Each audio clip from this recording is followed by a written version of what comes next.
Done. Another one Another bites critical dust. fail. Another critical fail. Another one bites dust. Oh no. Oh, that'd be funny. Oh, Taryn, I have a question for you. Me? Yes. When it comes to reading Yeah. books, do you prefer like a handheld or digital? Like a hard I copy? like handheld. I like hard copy. My eyes start to feel a little funny if I'm staring at a Kindle all Mm. day, but I do have Kindle and I do sometimes read books on that first and then buy them hard copy after, but for the most part I just like buying the books I and know. having them on my shelf. Same. I do have an extra player's Yeah. handbook. I bought from my brother. Thought he was going to Oh. get into it, but he wanted to give him the Oh, boot look to at get out of our this! Look at place. this! He left the book behind. I have an extra copy of the handbook if you want Okay. it. I can Cool. bring it Yeah, that'd be on. cool to have. Oh, yeah, I'll bring There it we go. to work later on in the week. Mhm. Little Nice. Thank sharing. you. Sharing I'd is love that. caring, guys. That's awesome. Sharing is caring. Just, I have my copy. I can share with Chris here, like whenever we need to look up stuff out. So I was looking up what that spell hunter's mark. I was like, what does that do? Oh, I believe it gives you advantage on Yeah. stuff, right? Yeah. I'm correct. Gives you advantage on Any wisdom or perception or survival to check to make what you find. yeah. You can mark one creature within the range of your quarry until the spell ends. You deal with one extra 1d6 force of damage. Ooh. Yeah. So it's a nice little spell to have. It's a nice little spell to have. Yeah. For sure. Okay, so welcome everybody back in. This is session 5 of I gotta say I can't say of because I say of and then I gotta say of again in the name of the title, and it's just a whole thing. So I gotta not do that. That was a whole ramble. Sorry guys. All right. This is session 5 of Embers and Shadow. Awakening a Slumbering Giant. That's the name of the session. Thank you guys for joining in tonight. And I know it's off on we're usually on Tuesdays, but sometimes life throws you a curveball and you just got to see if you can hit it. You know what I mean? And that's what we're doing tonight. We're getting a session out tonight because we don't want to miss a week. You don't want to miss a week because if you miss a week, it feels like it's been 2 weeks since you had your session, and that's just not fun, right? Yep. No, life happens though. Like you said, it happens. Life happens. It's all good. It's not the end of the world. And at the same time too, it's like you said before, like sometimes that little break in between kind of intrigues you, like, oh, I can't wait to see what happens now. It's been a while. This is so true. Okay, so last session, you guys, let's do the recap real quick. Last session, you guys committed to your final trial, in which you succeeded, and it was a very much pointed out to you that if you had failed, you would fall, and if you fell, it would be eternal. So you had to succeed these trials, and you guys did. You succeeded, and you were led on a journey. Hathor, you led to the Western Tower, the top of the Western Tower, and there you found an egg. And Orlina, you were led to the courtyard, a smaller courtyard off the side of the courtyard, where in a alcove of a large giant tree, you found yourself an egg as well.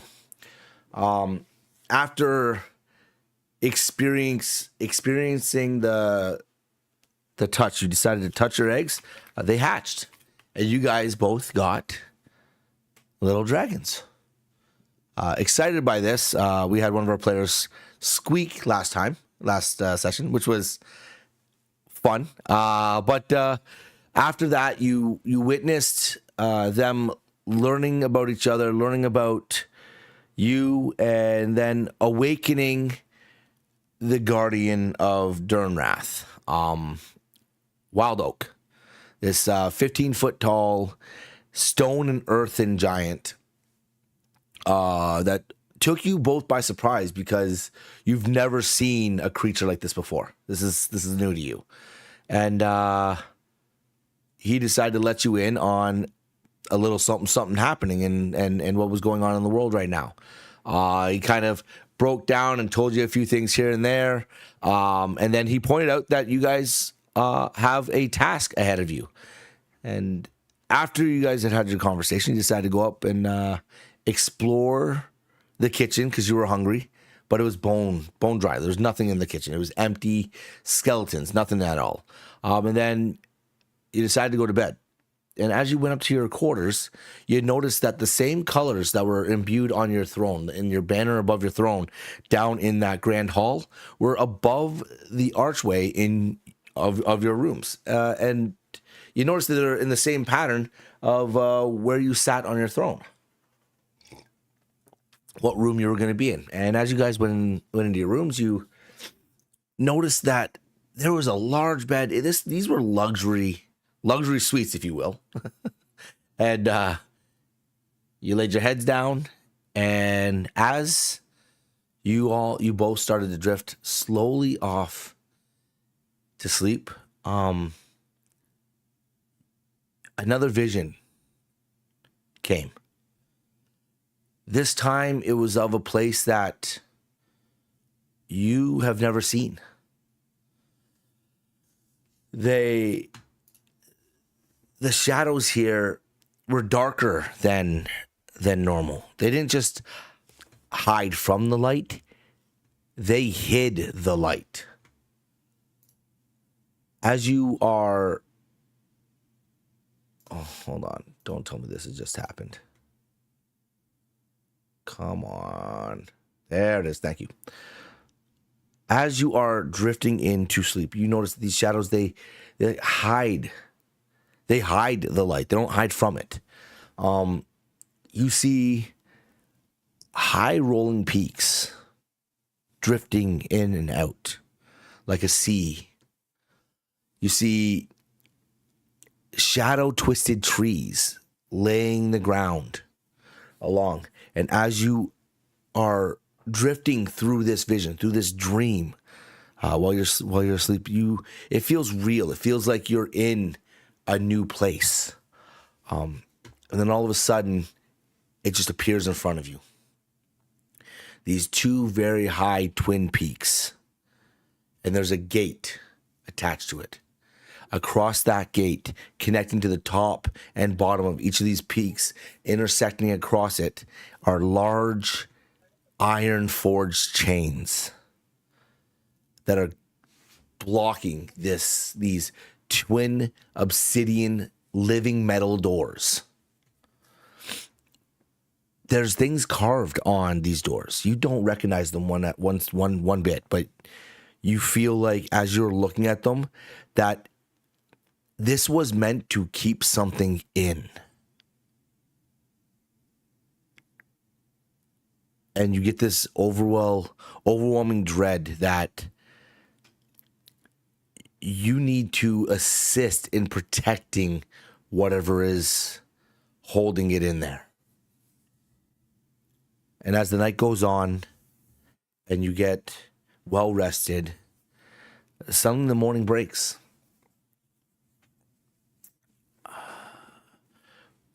What are you guys doing? Like, who's waking up? What's going on? We'll give a good little stretch. Oh, comfy bed. Such a comfy bed. I'm gonna reach and go grab my clothing and bow. I'm gonna go for a hunt to go get us breakfast. As you wake, the keep feels different. Alive almost. The oppressive silence of the night has lifted, replaced by quiet hums of life pulsing through the ancient stones. The air is warm and inviting, as though the walls themselves are breathing, shedding the chill of solitude that once clung to them. From somewhere deep in the halls, a low, steady roar of the hearths crackle. Their flames casting flickering gold across the dark stone. The scent of burning wood mingles with something faintly sweet, perhaps herbs or bread, carried on a gentle draft. You hear the subtle creak of old timber settling, and beyond that, the unmistakable sound of footsteps. Someone or something is moving through the corridors. Unhurried, but purposefully. A faint rustle, a door groaning open, distant clatter of metal and stone. It feels less like waking in a ruin and more like waking within it. The keep, once cold and forgotten, now stirs with purpose. What are you doing? I want to get out the door, go to Hawthorne's corridors, and just give a little knock, like, I'll be back. I'm going out for a hunt to get breakfast. As you step out of your room, the sconces that litter the walls of the corridor down where your rooms are, and the far wall over there, they all seem lit. They were not last night. They're all lit, every single one of them. And you get a smell in the air, like fresh food. One that wasn't there before. I'll go make my way and follow the smell. You're gonna follow as you walk down the corridor, and you reach the end that lead off into either the spiral staircases. Which way do you go? Do you go left or right? Go left. Left. Okay, you head down this. You head down the corridor to the eastern tower, spiral staircase. As you get there, you notice the same thing. All the sconces that were barren, empty, have come to life. They're all lit. Everything. There's no shadows hidden anywhere. It very much feels like a different place than where you were before. As you descend down the staircase to the second floor, the floor below below your rooms, you can hear what sounds like metal banging on pans, shifting tools, if you will, in the kitchen, a spatula being thrown into a sink, the little chatter coming from inside the once empty room.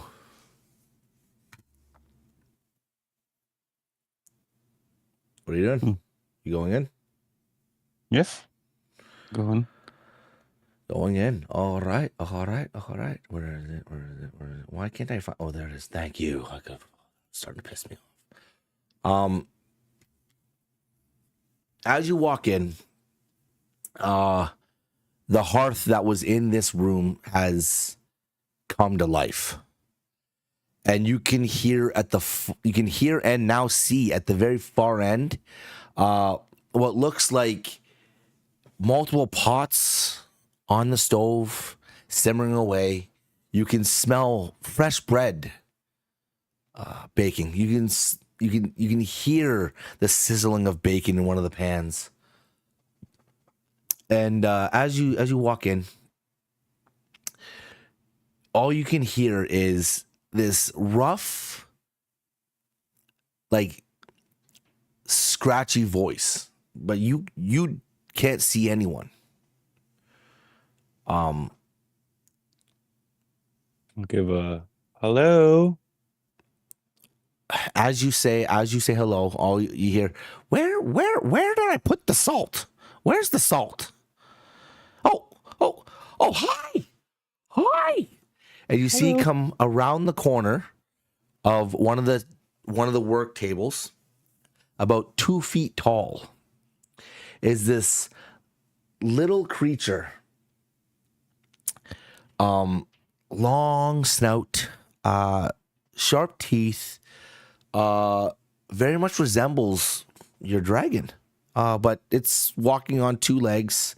It's got small little stubby arms, draped with a old dusty apron, far too big for her.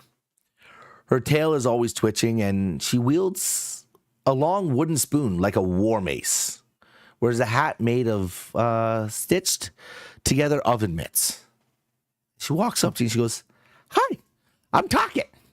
Welcome to the Smoking Bones." Hi, talking to Orlina. Nice to meet you. Hi. I'm so glad you're here because it finally means I get to cook again. Well, that's good. Do you need help finding the salt? Oh, I know where it is. You don't need to help me. I'm good. Why don't you go sit over there? She points to one of the tables. Okay. Should I go get the other one too? Oh, she'll wake when she's ready. It's okay. Okay. Oh, go make my way over to the table. She hustles back behind the counter. You don't see her, but all you see is these small little hands reaching up and grabbing onto the pots and pans on the level above, until finally she emerges up over the table, as if she like climbed like a stool or a stepladder of some sort. And she's wandering around. She's like digging through all the pans and all the hot pans that are going and all stuff. But you don't really see her like using any kind of gloves to protect her hands. But she's like grabbing onto these pans pretty good and moving them around. Doesn't seem to be bothering her too much. And she turns around, looks at you and goes, "Little egg, what would you like this morning?" That bacon smells good. That bread smells good. Let me guess. You want a sandwich? You want a sandwich, or you just want some breakfast? What do you want? Oh, a sandwich sounds really good. Okay, just give Talkit a few minutes, and I'll be right over there. Okay. She goes back. She turns around, and you see her bring out this knife that, not quite a dagger or not quite a short sword, but somewhere in the middle, definitely way too big for her to be wielding. But she does manage to slice heavily into this bread that she just pulls out from one of the side pantries that you just didn't see there at all, but it's there already. And she's slicing into the bread, and she's peeling the bacon out, and she's throwing it onto the bread. And you see her that's over there in another one of the pots, and she raises up and she brings out this like half cooked egg and a ham mixture, and just slops it onto the bread as well. Puts another piece that she's cut on top of it. She cuts it in half, and then she just suddenly disappears down. She's got her with the plate. She's walking around, doo-doo-doo-doo, just singing to herself. She walks up and goes, "Here you go, little egg. I hear you had an eventful night." Yeah, Anyways. it was. Thank you. That looks really good. How long have you been here? Like in the keep area? That I don't know. Normally come when I'm needed and start up the fire and open up the smoking bones. That's really it. I'm here for you, little eggs. But now, hey, just sit, eat. I need to go and finish my stuff. As she just like turns and quickly walks away. As she's walking away, you hear her just mutter to herself, "You ain't saving the world on an empty belly, dears. Sit, eat. If the stew bites back, that means it likes you." And she's muttering it to herself as she's walking away. Okay. About now. Go ahead. Yeah, probably start waking up. Ugh. I hate mornings. Get up and start making my way down, following the smell of food and noise. Same thing greets you, just like I greeted Orlina earlier. You wake to a keep that feels alive now. You see the sconces, you see the fires, you see the torches lit, the wafting smell of food, and as you come through the doors for the kitchen, you see Orlina sitting there, with her plate in front of her, and yeah. Oh, Morthar! Come have a seat. There. That your breakfast? Oh yeah. Uh, the cook made it. Talk it. Um, Talk it. We have a cook. Where did you yeah. get food? Uh, I don't know if As it's he or you she. as you guys are talking, you see Hathor, you see over at the far end where the stoves are, you see this little tiny dragging looking being climb up the stool, and like she's above the thing with her little misfit kind of hat tilted to the side as she's working around, and you see her tail just kind of like twitching left and right as she's trying to grab, and she's like putting something together. And then you just hear, the second little egg. I'll be right there. And she just disappears down the stool again. And it takes her no time at all as she makes her way around, gets up onto the edge of this chair where she can see you, and she just slides a plate in front of you. I hope you like it. I'm Tucket. Oh, nice to meet you. I'm Hathor. Hathor. Well, okay, little egg. Well, welcome to the Smoking Bones. If you ever need anything, guys, if you ever need anything to eat, any time of day or night, let me know. We'll take care of you here. Thanks. Thank you. It's really good. She climbs down off the seat, starts walking away. You see her as she's walking away. You see her hand open up, and you see her kind of produce flame in her hand as she's walking past.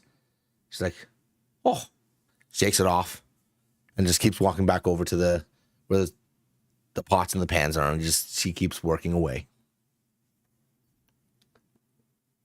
Whoa. That was cool. Yeah. Do you think our dragons can do that? I think so, yeah. I'm curious about this training we have to do. Mm-hmm. Yes. Hopefully Yeah. making the saddle won't be difficult. Yes. Yeah, I don't have much experience with that. Yep. We'll have to see. I've done some work, like stringing up a bow and, stitching a little bit of clothing and that, but making a saddle, no. I don't think I'd. Yeah, no. Hopefully, Mr. Wild Oak Sir could give us some pointers. Hopefully, we'll see. Yeah. Did you have a good sleep? Yes. Oh my gosh, those beds are so comfortable. Right? Oh, I felt like I was like on like a cloud. It was so Yes. soft. No, it was. Yes, and now we have food. You don't have to go hunting. Oh, I was kind of looking forward for the hunt, redeem myself from Oh yeah. when we were making our way here Yeah. another time. No, I'm sure you're a great hunter. You hear from way over the pots and pans as they're clanging together. All you hear is, there'll be plenty of time for you to use that bow. Don't worry, little egg. As if like she could hear everything you're saying. You have good hearing, even though you're probably dealing with the cooking and that. Wow, it's pretty good hearing. She just shrugs it off. Indeed. Just kind of keeps doing what she's doing. She just like keeps working along as if she's like ignoring you now again. This is a really good sandwich. Huh. Yeah, I should probably dig into mine. Yeah, it's really Starving. good. Yeah. That's good. Yeah. Well, it's good though that we got some food. Yes. Wouldn't have been able to do much training on an empty stomach. Oh yeah. I get pretty moody too when I don't get food in me right away. Like, Oh, yeah, that's yeah. I'd probably be such a pain in the butt for Mr. Wild Oak if I didn't get to eat right away. Pain in the butt for Wild Oak. Yeah, you gotta do the same. Oh, we have to. I'm hungry. Yeah. That would have been fun to watch, though. Oh yeah. Wonder if she'd pull a prank on him and do that. All right. See how he'd react. Yeah. As you guys are sitting there at the table and talking and waking up, you hear what sounds like the clanging of armor. And then the door from the western tower swings open into the kitchen. There you see another small dragon-looking creature, clad in armor, mismatched breastplate and and a rusted halberd twice his size. His crest is decorated with bits of dragon scale and old coins. His posture is formal, almost knightly, as he walks up to you. Okay. You and you. Are you ready? Yeah. I'm Skarn, He's Skarn. warden of the Stone Silent Hall. I look after this keep, Hello. look after the grounds. Wild Oak said he's in the courtyard waiting for you all. Right? He's doing his thing right now.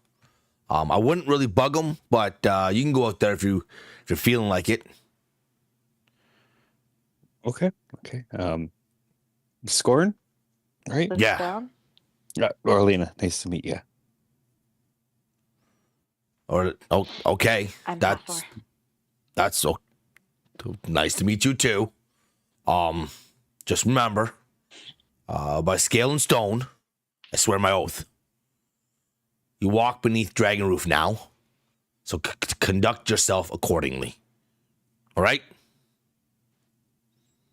Okay. Okay. Well,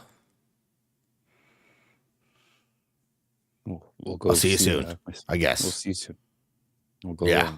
I guess As he go to turns- the courtyard. he looks at Talking. He's like, Talking! Can I get some food? Talking returns back. Get your own damn food. They chuckle. Ooh. I'm not here All right, then. to serve you, Skarn.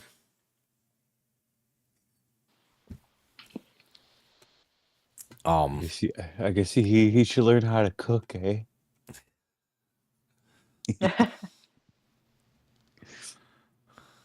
I guess you better go make your way to the courtyard after we finish eating. Let's see what. Pull this down. Yeah. Mow it down. As you guys finish up and you head over to the western tower and you descend down to the main floor. Again, the corridor that led to the grand hall that was just dark and you could barely see anything is brightly lit now. The sconces are all aflame, leading all the way down. That mural that you were kind of able to see before, you can now see very clearly. You can see the flickering of the grand hearth in the hall at the very end. You can even see parts of the stone door and the thrones now. The place is very much lit up and come to life. What are you doing? Are you Slowly make way to the courtyard. Just admiring. Letting Hawthorne know, like, Oh, but okay. admiring how much alive the place has been since we woke up and been here. Okay. Just letting Hawthorne know, like, it looks really nice. It's like seems more alive in here now. I like it. cold and empty when we first got here. Yeah. Looks like a home now. Yeah, it does.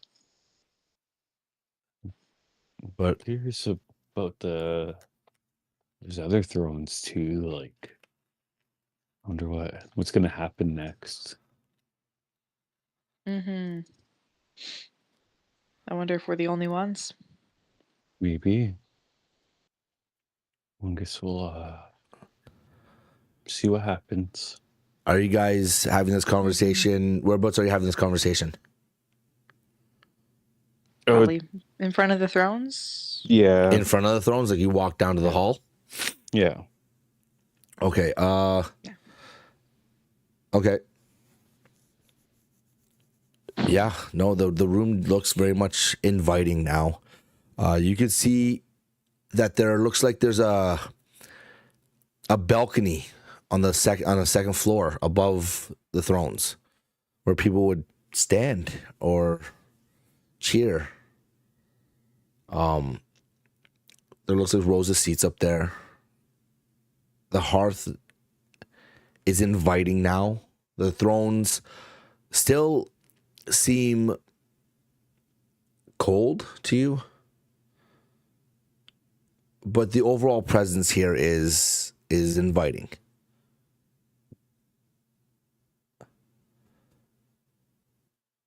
What do you do now? I guess we better not keep Mr. Wild Oak waiting much longer. Let's get this first day of training going. As you guys Yeah. walk down the corridor, I want you both to roll me a perception, please.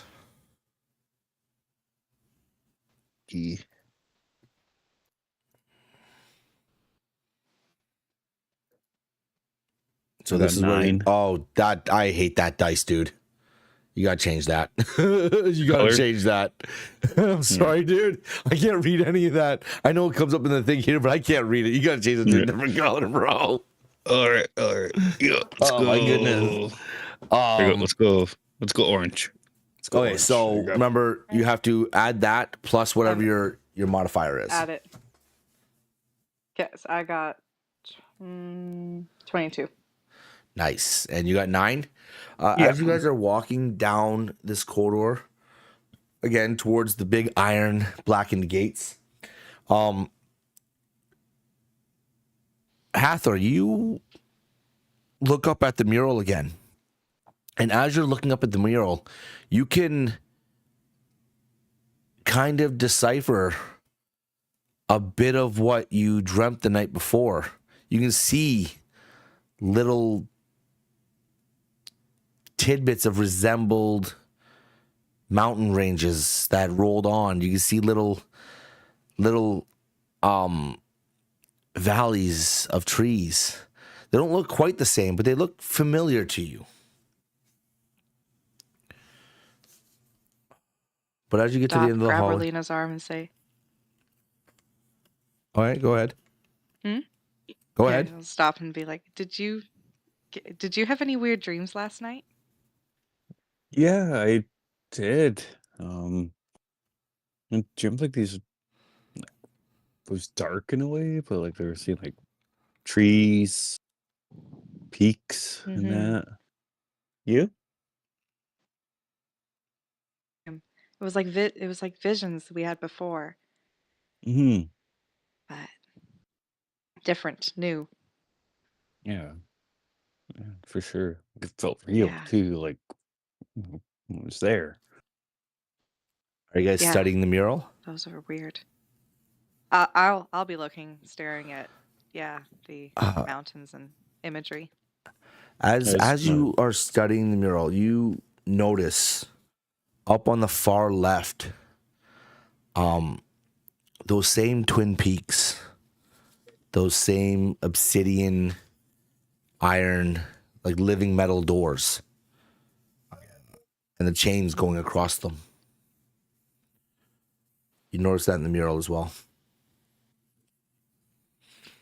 I'll point up and say, "Did you see those in your vision?" Look up. Yeah, that's what I seen. That's. Man. I wonder if there's a Creepy. yeah, it is creepy. I wonder if there's like weird like spiritually maybe traveling to this world where this is. Like Maybe. I I don't wonder know if if I that's here in Umberfell. maybe I haven't fully traveled around much, but there might be some places here that could fit that might have that. Yeah.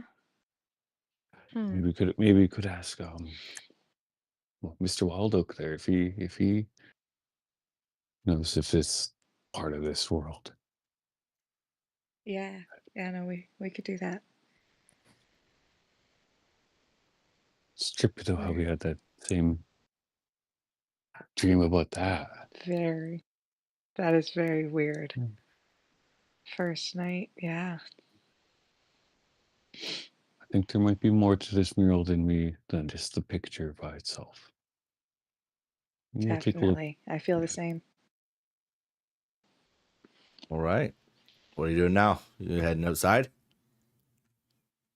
Yeah, I don't want to Yeah. keep him waiting. I think so. You don't want to Yeah. keep him waiting. You I don't talking wanna about see keeping him. him waiting. See him get out there, see him hands on hips, tap his foot. Where have you been? Where have you been? What's going on? As you guys step out the large iron doors, the courtyard looks different now. Once cloaked in snow, now reveals time-worn bones of the past. Much of the snow is melted from the battlements, exposing cracked stone, broken pillars, and battle scars etched deep in the ancient walls. The history lies before you like an open sky. By the far wall stands a hulking figure, Wild Oak. He's hard to miss. And as you are looking at him, you notice he also looks different now. Clad in weathered armor made from stone and bark, you see his shoulder plates are slabs of dark granite, cracked and etched with ancient druidic runes. His chest and arms are covered in interwoven bark plates, oak, ironwood, and root-bound cedar, grown into the shape rather than crafted. Vines and lichen climb the gapes between his armor, some flowering in delicate white blossoms that hint at a deep forest magic of the Morn woods. Crystalline veins of glowing green and amber pulse beneath the surface, resonating faintly with dragonkind and umbral itself. As you get closer, you notice that his beard is now... Oh, hold on. Where is it?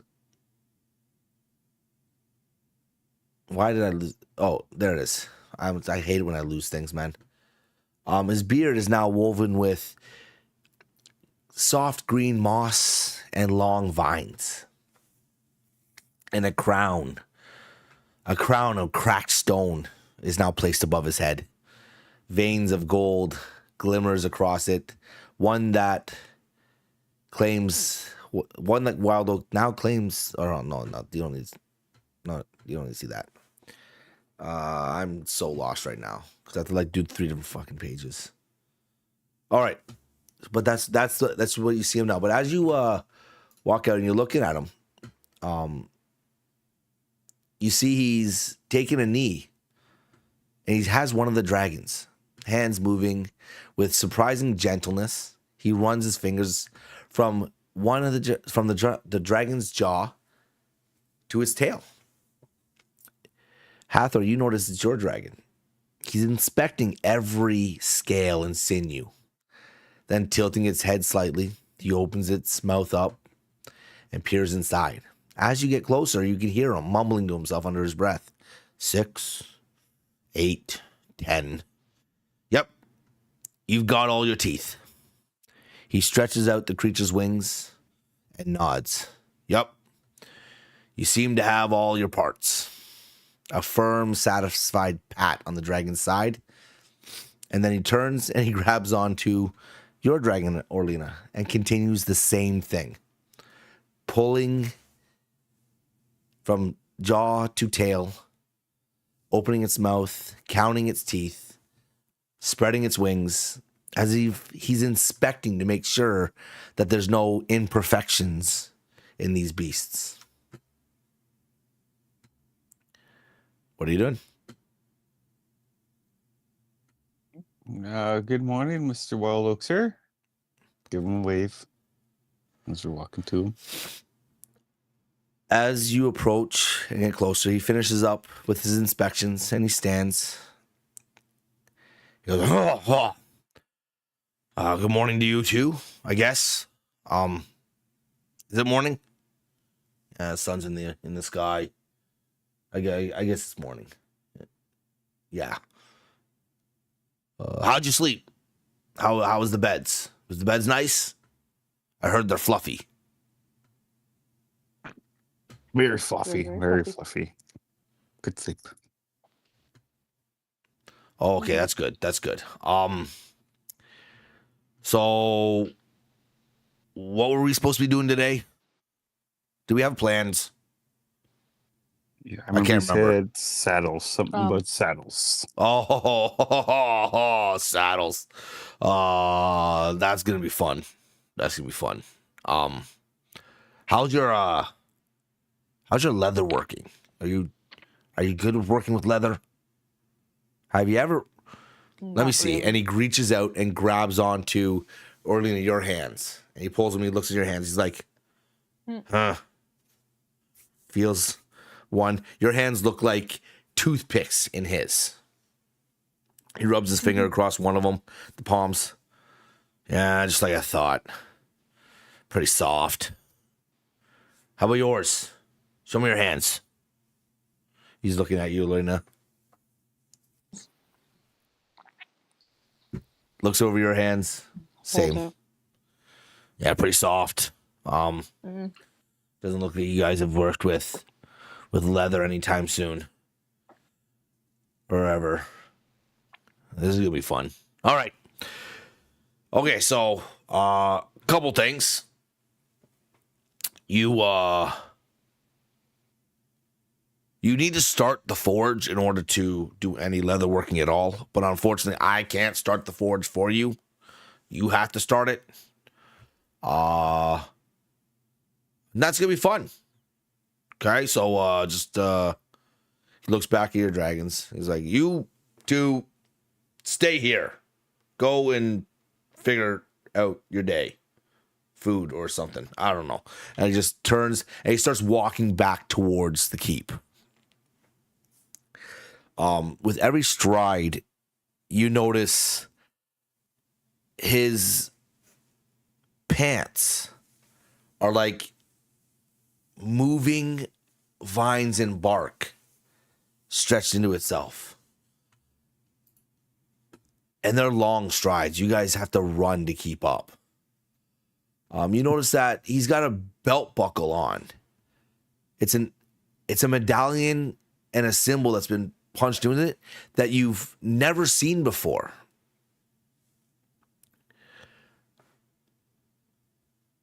And around his wrists hang rune-bound stone bangles. Which, when they click together and he hits them together, he laughs. You don't know why, but he does. And as he's walking, you hear, I remember the first war. Or was it the second? The one with the dread and all the shadows as he's walking away. Either way, lots of shouting. Very dramatic. What happened with that one? Huh? What? You said something about a war. Like it involves Oh, there's been many shadows wars. in that. It involves shadows. Yeah, many wars with shadows. There usually is. The sun, the thing that's up in the sky. Points at the sun. He's like, look behind you. You got a shadow right there. I have a feeling it might be a different type of shadow you were talking about. Oh, probably is. I've been around a long time, so I just say things sometimes. I have a question for you, sir. I might have an answer. In the hall, the mural, there's like twin peaks and an iron chains and a door. Is that part of this realm or the other one?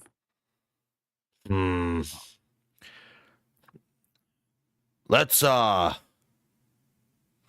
make your saddles first, or at least try to make your saddles first before you start asking those deep questions. Because, yeah, you don't. Yeah, just the reason why I'm kind of asking and bringing it up because we both had dreams about that place, and it felt so real. You've had many dreams, right? Lots of them. Like some of the dreams even led you here. Yeah. Like it felt like that. Let me ask you this, okay? When you had those dreams about this place, was it real? Turned out to be real, right? Yeah. It did. So, if you're having dreams about some other place, the odds of it being real are what? 50-50? All right, listen, your math ain't mathing here, okay? This place turned out to be real. You dreamed of dragons, turned out to be real. You dreamed of trials and mountains, turned out to be real, right? Right? Right. Yeah. Well, Yeah. don't worry. We have plenty of time. Well, I hope we have plenty of time. Maybe we don't have plenty of time. Maybe the shadow's coming. You wouldn't be here if it wasn't already. Let's make the saddles. Okay, let's make the saddles. Okay. See, All right. funny thing about memory, slips through the roots like stone and water.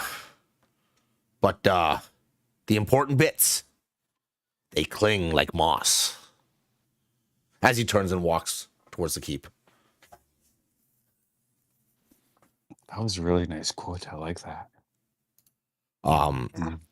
Steps through the iron doors. Turns back and goes, well, come on. Are you like, let's go. Hurry, keep up now. You have a lot to learn and not a lot of time to learn it in. All right. So, okay, no falling behind. Little legs here. Okay, hold on. Well, you can run, Start can't you? jogging. All right. As he's walking, he turns left and he heads towards the western tower. As he gets there, he pulls one of the torches that looks, yet again, like a freaking toothpick in his hand, off the wall, and he starts to descend below the first level. As he gets down lower, and you guys are in heel and toe, this spiral cut staircase, as you're going down lower, the light is allowing you to see, but it feels like the warmth in the air is getting hotter. And as you get down to the very bottom, you can smell like soot in the air. Finally, you emerge into what looks like a grand forge. There's stone anvils all over. There's workbenches everywhere. And there's this massive hearth in the middle. But for how warm it is right now, you can't see fire anywhere. And he turns to you. And he goes, welcome to the Ember Hall. Oh, no, I'm sorry. The Ember Forge. The hall, forge, I can't remember what he calls it. You build stuff down here, okay? But and he points over to the big hearth. He's like, that's got to be running first. And your job to get it running. So Okay. So what are you doing? Well, make my way over to where he Judah? was pointing. We gotta. He's the only one holding the torch too, right? That's the only fire. No, you get down there and the room's lit up. You can see everything. Okay. Yeah. So we'll go investigate what he's needing us to start and see what can make out of it. Get an idea of what we need to do. Ouch. Okay. What are you doing, Hathor? Know how to start a forge?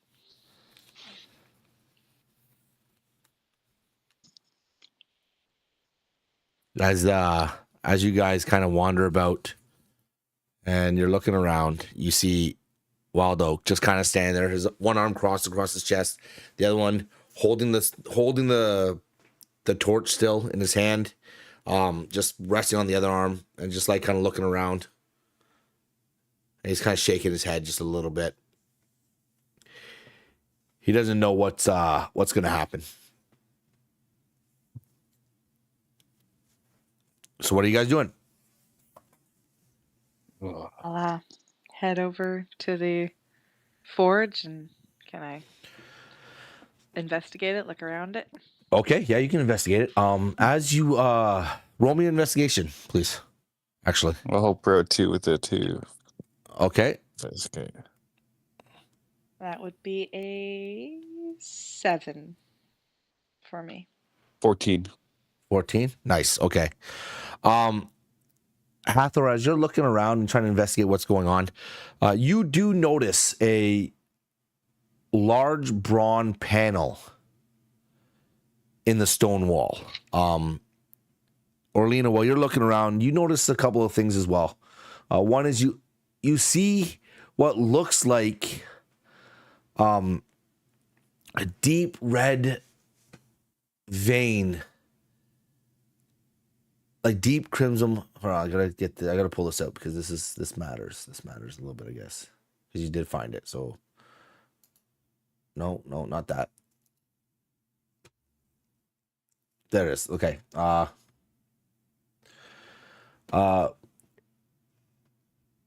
Descending from the main floor into the base of the western tower, the air grows warmer. Stone stairs lead to the Ember Forge, the ancient forge of the Solsticeborns. Heat radiates from the stone walls, and the central forge burns with a steady ember fire. But unfortunately, it's not lit right now. Stone anvils are everywhere. You can see ember glass shards, also all over the work tables. And then there's a natural vein of glowing red crystal that runs through the wall. From looking at it, you can kind of perceive that it could be something magical in nature. But as you both get closer to the forge, you get a feeling like you're being watched. And then suddenly a spirit shows up behind you. And you hear, "Only when the cycle turns true shall the forge awaken.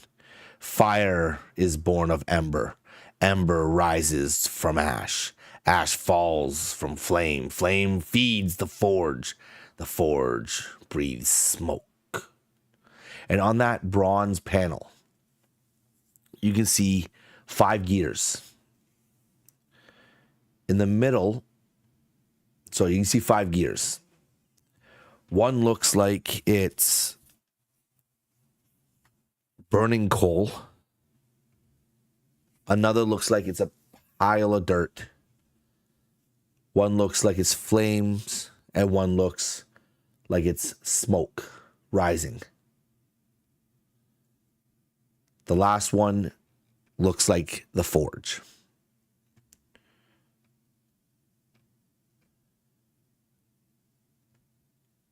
They look like they're in a mismatched order.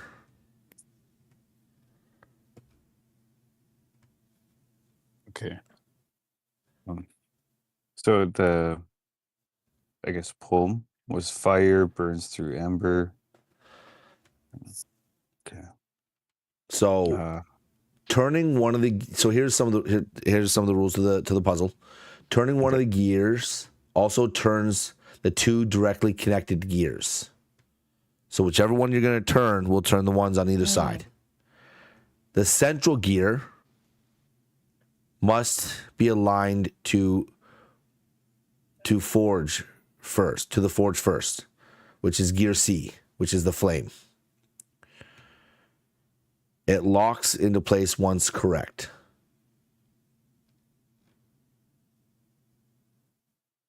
Okay. You need to line these up in order. Okay. Okay. That's gonna be fun. Yep. Did do the list down here. I think So flames. Flames goes first. okay. I think. Then I think maybe burning coal might go second. Okay. Okay. You can also like roll intelligence checks to try to get more information if you're interested. Like if you want Yeah, to. Like yeah, I'll do that. I'll see. Right. Yeah, I'll do that. Mm. Intelligence check. +1. Okay. Let's see. Will be 12. 12. Yeah. You notice that the center gear is a lock or like a master gear.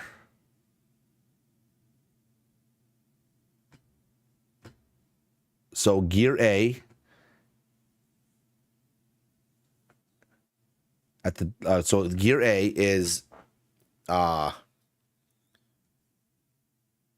ash. Gear B is forge. Gear C is flame. Gear D is smoke, and gear E is ember. Okay. Ash, forge, flame, smoke. Yeah, it's gonna help me definitely remember how to go. So, yeah. It's kind of like a zigzag too, eh? Like how the gears are kind of connected to. They basically have to be placed like one after the other. Move them? Like lift them out, or they are all. They shift on the bronze panel. Okay.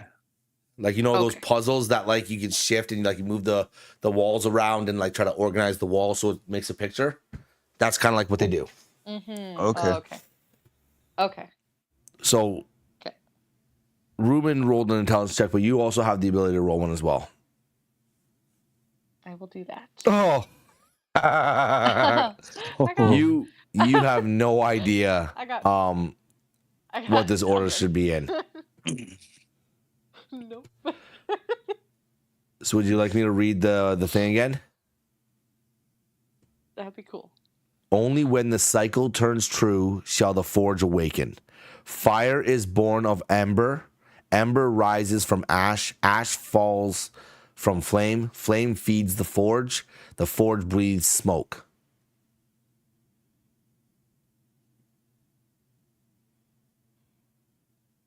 Okay, so the only cycle runs true through. Okay, so I'd say probably put. Have to go. Okay, I'm thinking maybe flame goes first. Well, it says Ember. Ember, and then I'm pretty sure Flame was after Ash, So, okay, we'll do Ember then first. Flame, then Forge. Flame, Okay. Forge. Smoke, then Ash. Okay.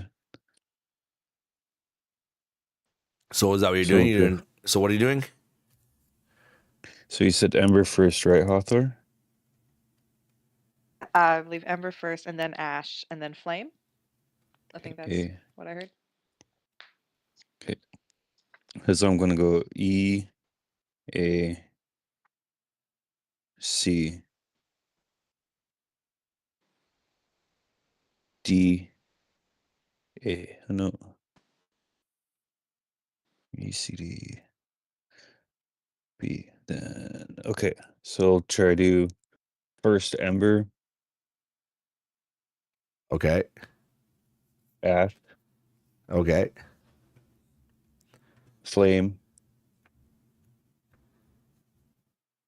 Okay. Smoke, and Forge. Hopefully, Forge. because I think it's I know I have a feeling that way the poem went. That's like that's the description of how to go, but I was trying to write it down to you.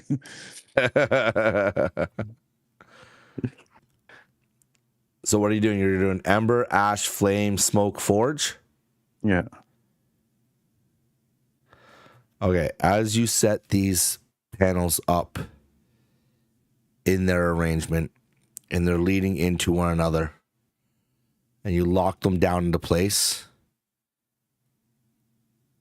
nothing happens.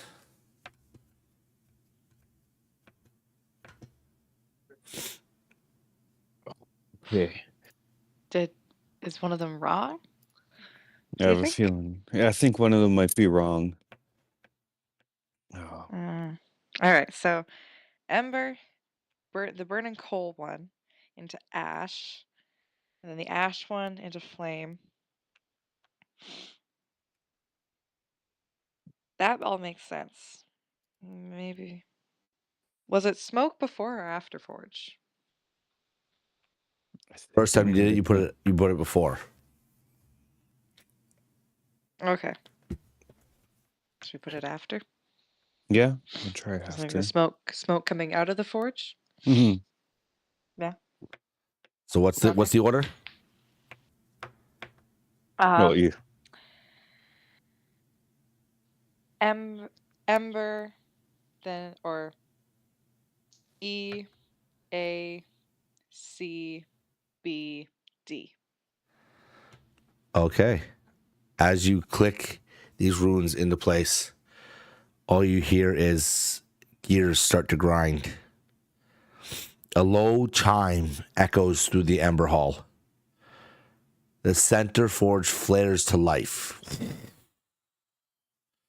Embers shifting from dull to red to brilliant gold white flame. The heat surges, but it's not painful. It's energizing, as if the forge recognizes its new keepers. And all of a sudden, you see a flicker come from the left side of the forge. This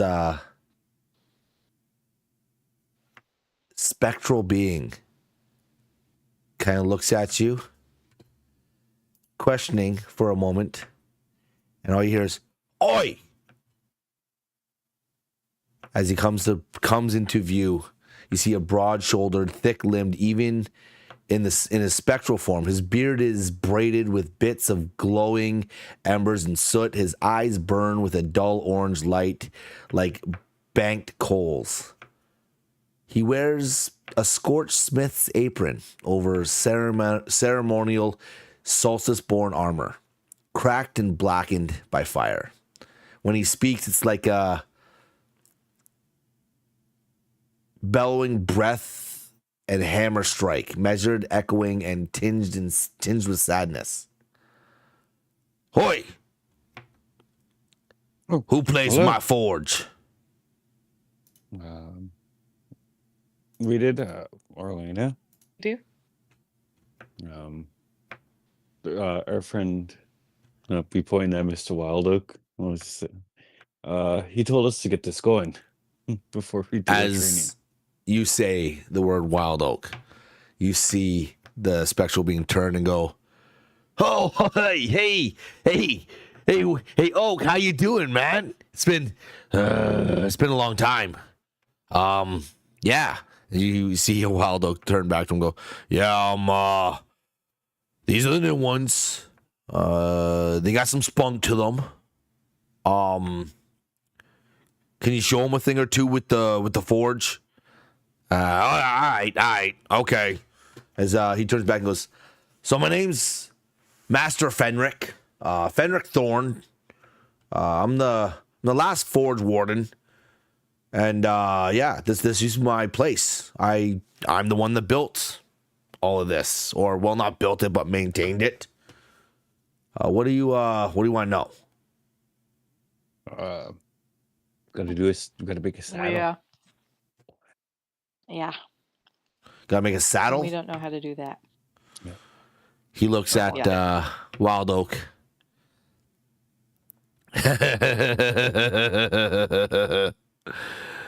Looks back at you and goes, "That's gonna suck."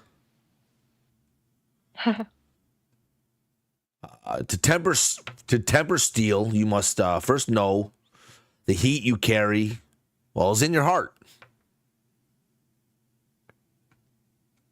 He looks back at Wild Oak and is like,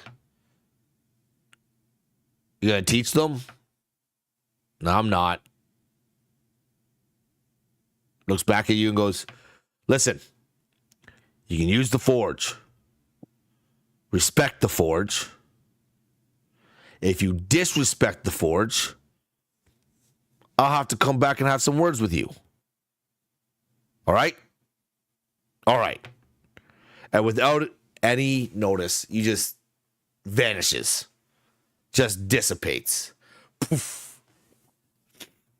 Leaves you with that. And Wild Oak looks over at you both. Goes, well, I guess you met Fenric.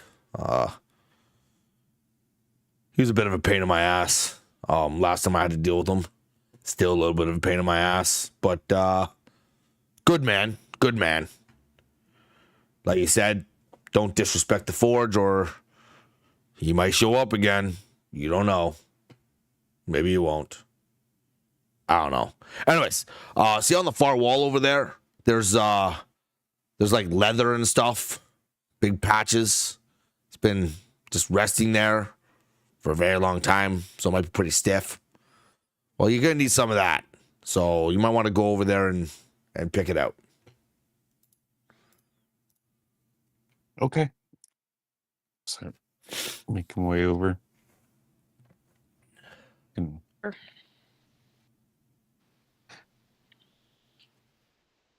curious what else is down here too in this hall.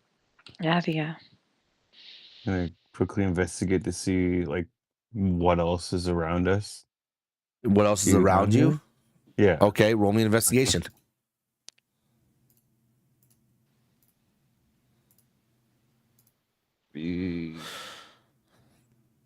12. 12? Yeah. As you look about this grand forge, you notice that on the wall there are racks, and there are racks of plenty of weapons. Half forged, not completed. You see swords, halberds, you see spears, javelins, you see a lance, but they all look like they're just a little incomplete.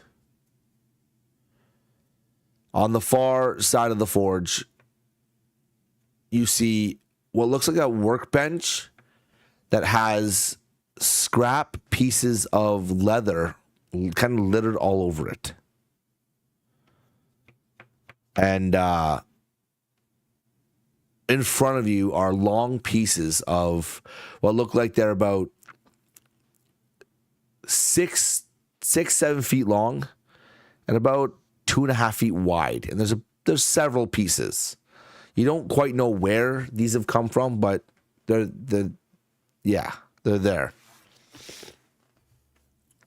Or what animal these came from, because they're very large. Okay. Look at this leather. Do you pick one of them up? Yeah, pick one of them up and Give me a strength check, please. Okay. And as I'm picking up on what Hawthorne was like, I did see a workbench over there. I wonder if that's where we're gonna be for our saddles making. See that? 14, 16. 16? Yeah. All right. You are able to lift one of these pieces of leather, and you're able to carry it across the room. Hathor, are you also picking one up? I'll follow Orlena's lead. All right. Try and hoist Oh, yeah. You are able to pick one of these up as well and move them over to the workbench. As you get closer to that workbench, you see on the wall what looks like drawings, sketches of molding a saddle. They look like they're step by step on how to properly assemble and mend these things together. There's no words, only images. And Wild Oak walks over to you and looks down and goes, "Oh, I forgot those were there. Can you decipher it? Can you tell what you're doing?"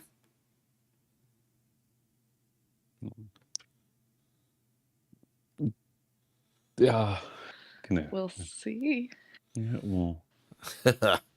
Yeah, we'll see. Because if you don't get your saddle made, well, that'll be a whole another problem. But we'll cross that bridge when we get there. Anyways, I'm gonna go back up to the courtyard. You guys have yourself a little bit of fun. Okay. As he slowly turns to walk away, on the other side of you, Fenric reappears. Holy Jesus. And he looks up at Wild Oak and goes, "Oi, you're gonna leave them down here by themselves? What's wrong with you? You didn't leave us down here by ourselves." Wild turns back and goes, "Well, I didn't have you to look over them, so enjoy, have some fun, don't scare them too much, and I'll see you soon." As he just continues up the stairs, and Fenric looks at both of you and goes, "Well, I guess I'm showing you how to do this then, or I'll give you clues. How about that?" Okay. Where did he come from? Alright. You scared me. Crap, like It's my forge. I'll show up wherever the hell I want. But like, Okay. where do you go when you're not here? I go there, here, wherever. I don't really have a place to go. I just kind of stay here, I guess. Do you want to make the saddle or not? Like, Yeah. Oh yeah, of Yes, course. Nope. We Yes. do. Yeah. all right. Yeah, you're just kind of creepy. It's kind of cool though how you just poof, just like reappear, disappear. Like that's cool. Okay, well, first of all, as he looks right at you, Hathor, not creepy. All right, Okay. how many ghosts have you met? Huh? You're the first. Well then, let's not be creepy. All right. This is my home. All right. You're a Okay. guest in it. So, That's true. and as he's saying that, you see him like raise his hand up, and you see the hearth in the middle expand with flame and get large, pulsing. And he lays his hand back down. He's like, so, remember, respect the forge. We won't have a problem. Disrespect the forge. All right. That includes me. Mm. And we'll have an issue. All right? I'm going to Okay. lean in over to him. I know you won't feel it, but I'm going to give him a little hug and let him know. Sorry about my friend. Shouldn't mean to disrespect you. As you're hugging him, he just steps to the side and just moves through you. And to the other side, he's like, all right. So see the first picture there? I'll like just shiver a little, like, ugh. I won't say anything, but He points to the first picture, and it's an image of a long, curved knife, and it curves inward, not outward, like it's got a hook on hook on the blade. He looks at it and goes, well, first you need to find one of them. One of those knives. Because that's what's going to help you cut the leather. So, go ahead. Find one. do you know where they would be? Well, if I knew where they were, I wouldn't be telling you to find one now, would I? Yes, sir. Okay. So, go ahead. Find one. They're somewhere in here. They haven't left, I know that. I'll go right. You want to go left? Give me good. both investigation checks, please. Oh, shit. Ooh. Oh. 17 Oh. for me. 17, and you got a nat 20. Let's go. As you were scouring the other workbenches, you come across like 5 of these knives just hidden in a drawer. Nice. Very much had no like one of them looks like it hasn't been used. It's untouched.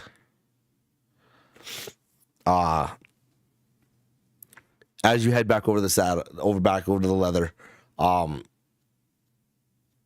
Fenric looks at both of you and goes, well, that was fast. But anyway, see the second one there? See the second picture right there as you look at it? Now you got to determine the size of your saddle. How big are your dragons? No, they're Uh. small. Like they're Like they my just came out dragon of was the- 17 feet long when I met him. Oh. Wow. Yeah.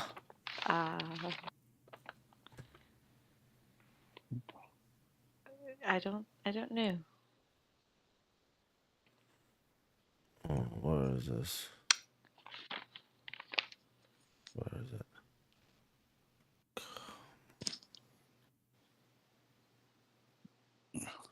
Why can't I find this?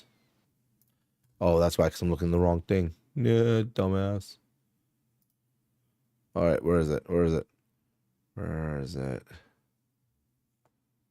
Okay. He looks at both of you and goes, yeah. Ashcore was a beautiful dragon.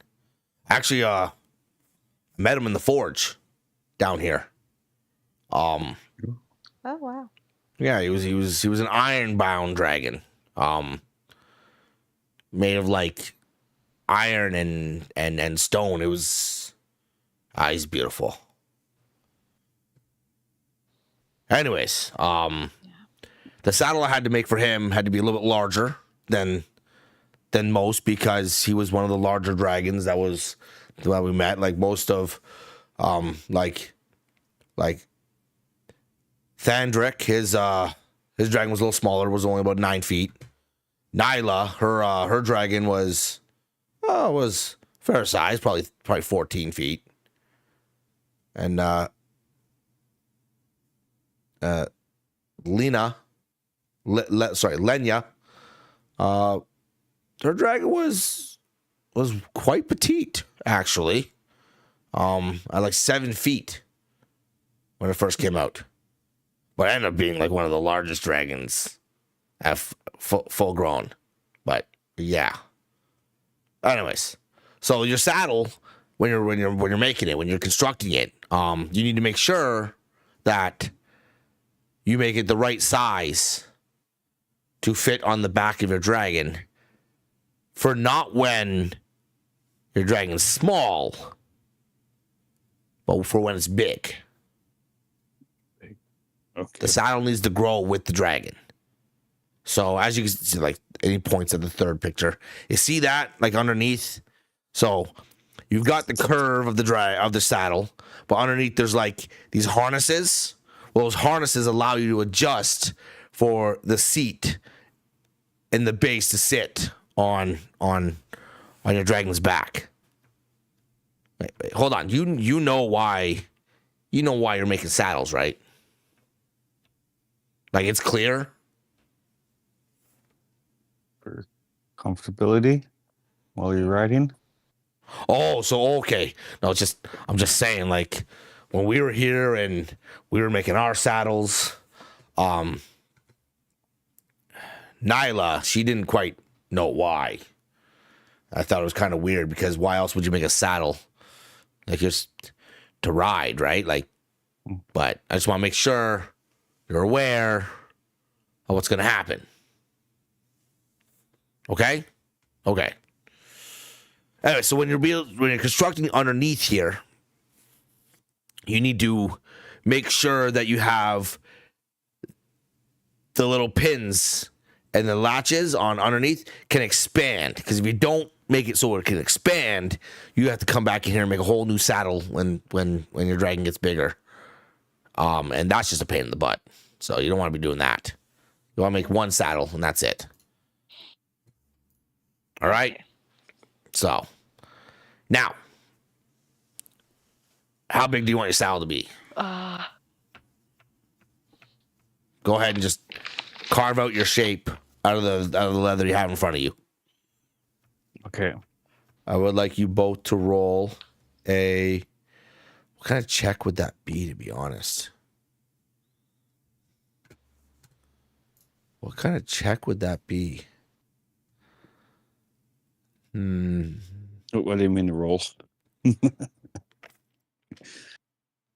Fixing the laptop. I don't even know what kind of check that would be. Something for me seemed like kind of like an intelligence. I wouldn't say intelligence. Intelligence is smart, like book smart. You know what I mean? Like, maybe it would be like a nature check, which is intelligence, actually. What the hell am I talking about? Maybe perception. Yeah, let's go with perception. On like an educated guess. Yeah. Let's go with perception. Give me a perception check, both of you. Okay. I gotta redo this. I accidentally hit my... Yep. Oh my fucking god. Really? Another one? Another one? Another freaking 20? Gosh darn. Oh my goodness. Oh my goodness. Oh, back-to-back nat 20s. Jesus. No, don't worry. You got a nat 20. You're going to be able to do this no problem. Okay? Orlena, on the other hand. I got a 6 all day. Yeah. Hathor, you managed to fillet this leather like it's home for you. You're able to cut out the shape that you're looking for. You create this beautiful tapered at the top, wider in the middle, and just tapered a little bit at the back as well, piece of leather for as your saddle. And as you're doing this, you are kind of able to pay attention to everything else going on around you. and you notice Orlina is just struggling to pull her knife through the leather. And that's because while you're looking at her and you're using your knife to cut through, she's using the wrong end of the blade.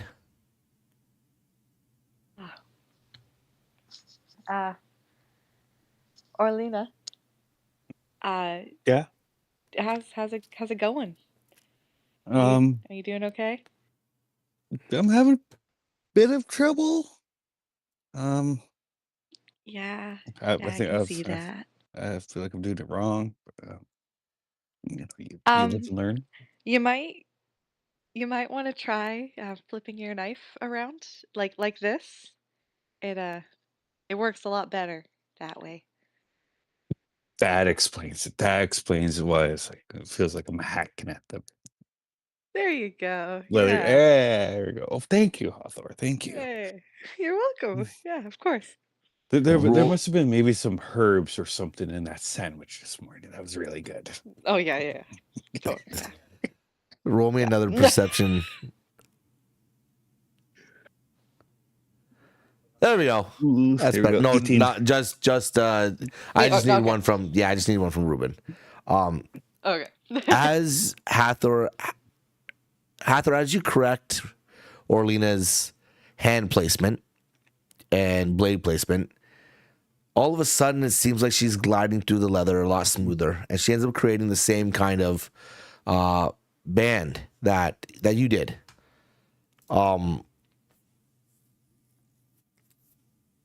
You could hear just chuckling off to the side of you. I see Fenric just laughing to himself. And then looks at Orlina and goes, this might be harder than I thought it was gonna be. Now that you know how the knife works, listen. All right. You need like a nice piece of wood or something, like something that's gonna be firm, but it's gotta be a thinner piece of wood. Most of us use like real good bark, if you will,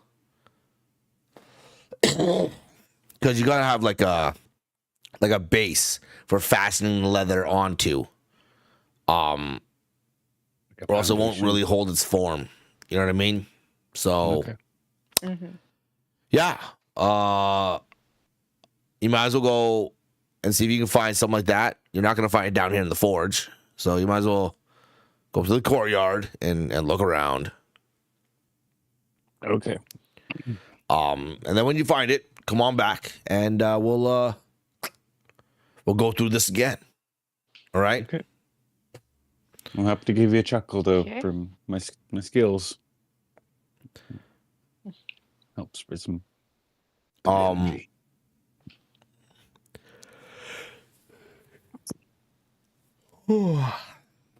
As you guys head out to the courtyard, I would like you to both roll me a investigation, please.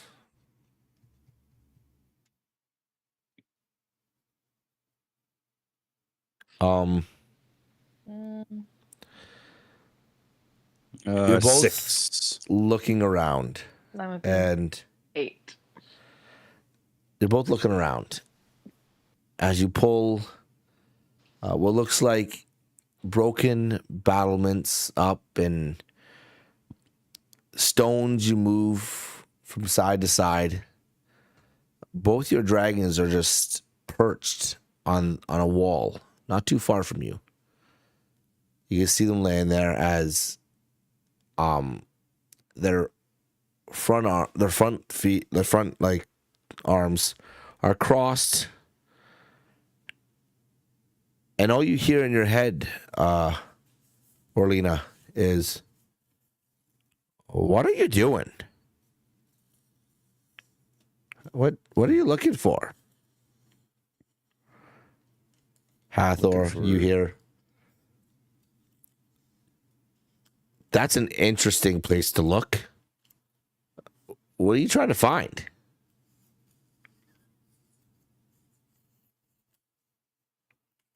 Wood.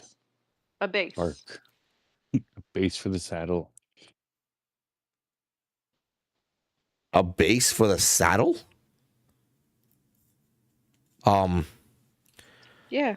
You're not gonna find it there. Most of them have always looked on the standing trees because, well, you're lifting up just pieces of wood and stone. You're not planning on putting a stone on my back, are you? That's what you hear in your head, Harthor. Don't worry. We're just following the instructions from Fenric to find just a wooden saddle, like bark. Where are the standing trees? As you ask that, both dragons kind of just turn their head and they tilt towards a smaller courtyard that's off to the right. The same place where you found your egg, Orlina. And in there you can see an older tree, thick at the base, still standing quite tall. And as you look at it, you can see pieces of the bark, thick, solid pommel of a sword, thick, just peeling back from the edge of the tree. Like it's yearning to be plucked. What are you doing? Go up to the part that's peeling off and just peel off the first piece we can get. Oh, for the saddle. Sorry. All right, give me a strength check.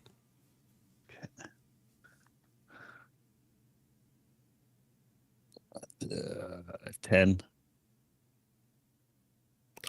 You managed to pull part of this bark off, but as you're doing it, it kind of snaps in the middle.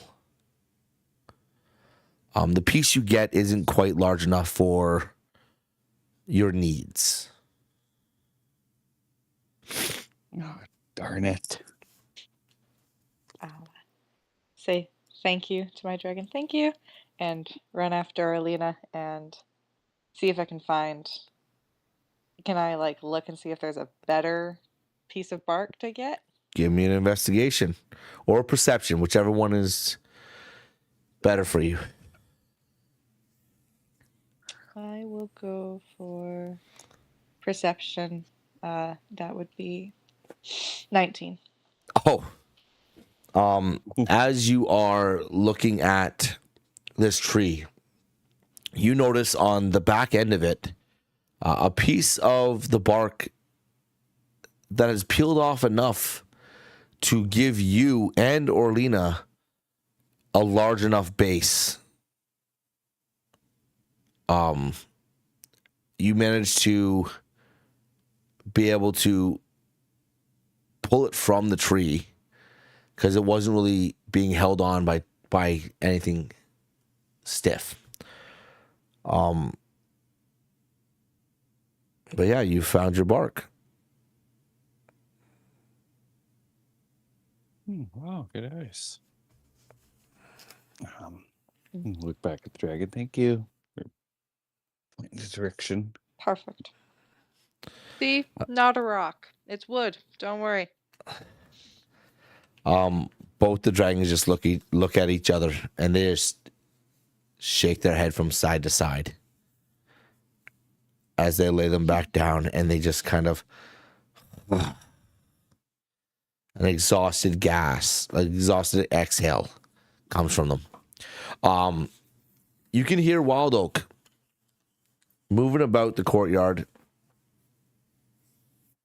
pinning things up, picking up some of the broken down battlements. And he's definitely murmuring to himself. You can make out half of what he's saying. You can hear, they'll come, They're gonna walk these trials. Bleed, break, rise. Just like the first one did. Just like the stone wants them to. As he lifts up another piece of the battlement, like as if it was nothing. And he's slowly like reforming these knocked over pieces of history as he works along.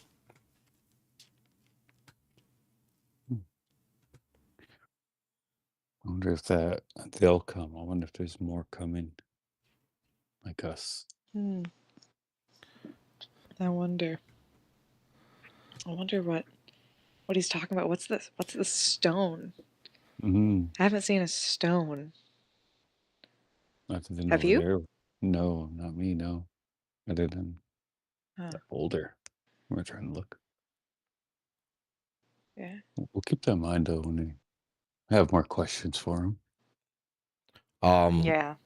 Nice. I don't know if it's just Know a me, lot. but yeah. I don't know if it's just me, but it seems like our dragons are kind of being little asses right now too. You know that Yeah, I don't attitude think they they're very gave us. impressed with it. Ugh.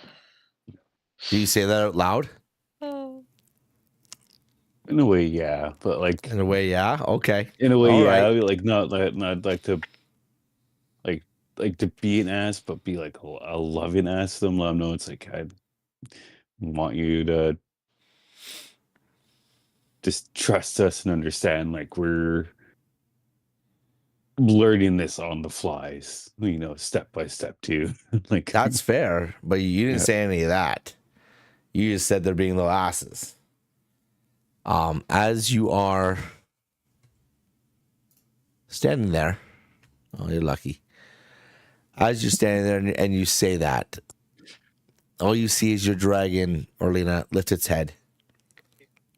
And it looks like it's moving something around in its mouth. Then all of a sudden, it spits out this molded stone. And as it directly towards you, but not to hit you. And it drills into the wall beside you and just shatters.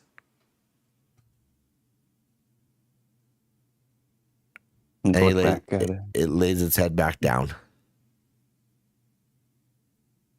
All right, walk over to him, put my hand on its head, and He's on a wall right now. on a wall. Yeah. Yeah, so you wouldn't be able to put your hand on his head. I'll just look at him like, yeah.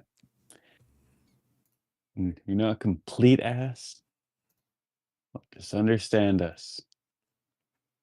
We're new to this, and we're doing the best we can here. That was a nice shot, though. You hear Wild Oak from far across the thing.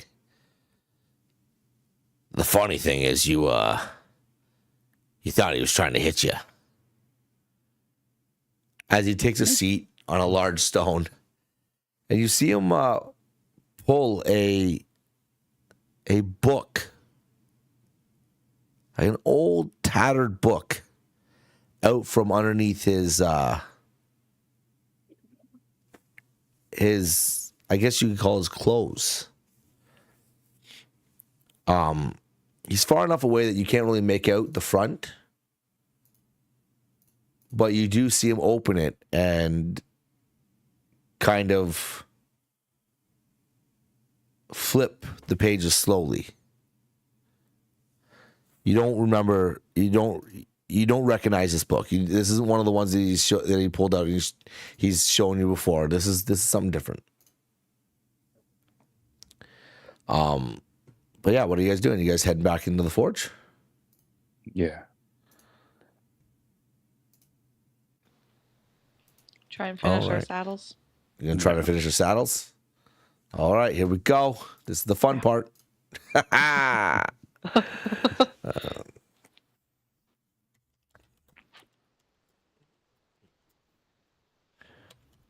As you guys head down the stairs and into the forge, you can feel the heat emanating from this place now.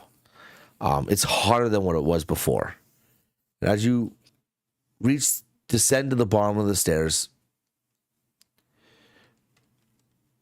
you notice at that same red vein that you saw flowing through the wall, you see Fenric, his spectral form standing in front of it, and one hand is placed against it.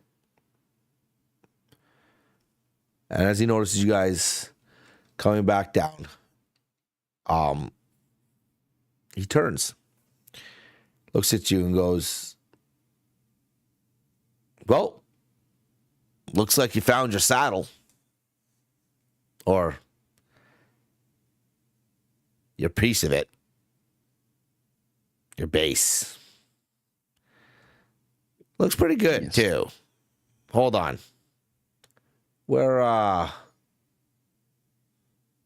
Where'd you get that from?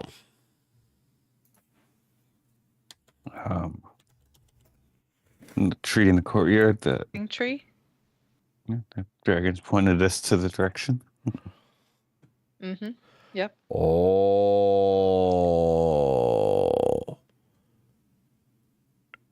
Is there something wrong with it? You took that from the Ashvorn? Did it offer it to you? This is very important. Did the Ashvorn offer you its bark?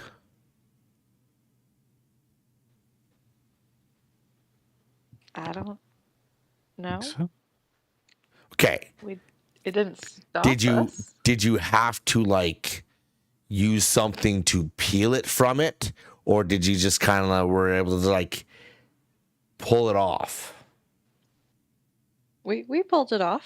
We pulled it off pretty easily. No weapons, no swords, axes, none of that stuff. Oh, I did a good attempt at peeling one, but it kind of broke off horribly. Not long enough for it. But Hathor did a really good job on the piece So she hold on, grabbed. wait, hold on. Let me get this straight. Hathor, you were able to pull a piece off. And he looks at Orlena and goes, you Yeah. tried cutting one off? No, I was trying to pull one. Oh, okay. That clears things up. That clears things up. You don't simply cutting the Ashvorn tree would it's a bad omen. You don't use tools against that tree. But if you're able to pull the bark off, that means it offered it to you. And that's a very good sign. That means I guess you're trusted.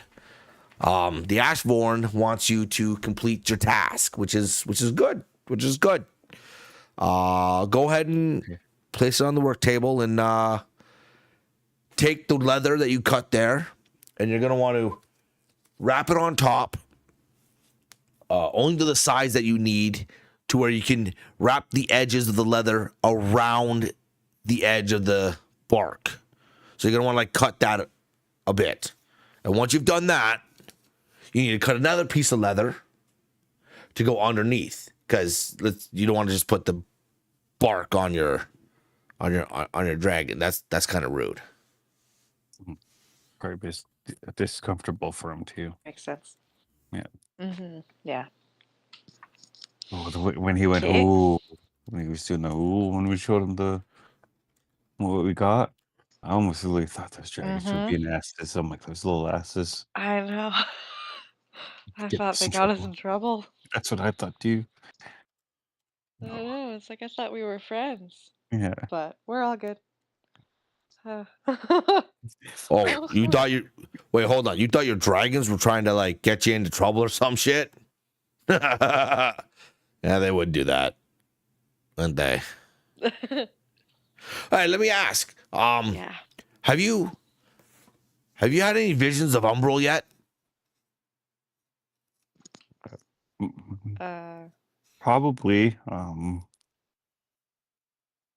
There was like what Twin Peaks Peaks. door. Yeah. Obsidian gates and big chains. Oh, so you saw it. Okay, good. Well, it's good and it's bad at the same time. So, I'm not going to tell you about it Oh. because you got to figure it out yourself. And Wild Oak is technically the guardian of Umbral, so he's the one that's got to tell you about it. But if you're having visions and dreams of Umbral, that's a good thing. But it's also a bad thing. So yeah.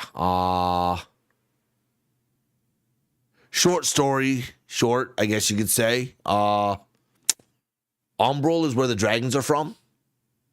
That's their home. Hmm. You can't really get there. It's not how it works. But you know what? Have a conversation with Wild Oak. Maybe when you get further in your training, he'll explain more and more what is to be commanded of you. All right. Anyways, well, let's move on. Make sure you get the leather underneath the saddle as well as on top of the saddle. Okay. You want to stitch it all together so the bark holds firm in its spot, and then you got to, as you hook on your leg pieces that you put your feet in to straddle your dragon, that's where you need to have those clips that are going to allow you to extend for when the dragon gets bigger. Okay. You understand? Yep. So leather gets sewn. Your feet holders, then underneath those are your parts that expand. Okay. Yeah. All right. So All right. now you got to cut more leather. So let's see you do that. Don't mess it up. I'd like you both to give me another. It was perception, right? Yeah. Perception. Mhm. Give me another perception check.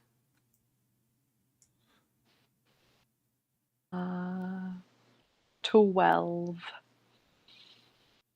11. As you both are cutting into this leather again, you find it more difficult this time. You don't quite cut the piece to the size you need it to be. It's more why do I keep it's because my mouse is on that thing. It's more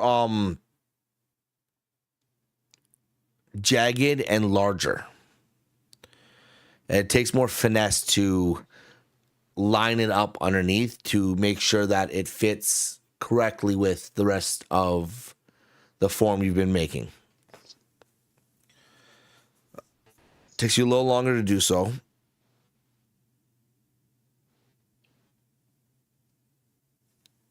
But you do eventually succeed in connecting the two pieces together around the bark. As you do, you notice that the leather kind of fuses itself together. Not like sewn, but merging. And it starts to seal all around the bark as if it was meant for this.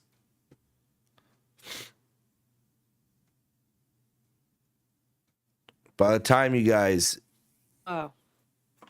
go ahead. Yeah, like that's crazy. We don't have to sew this? It's just doing this on its own?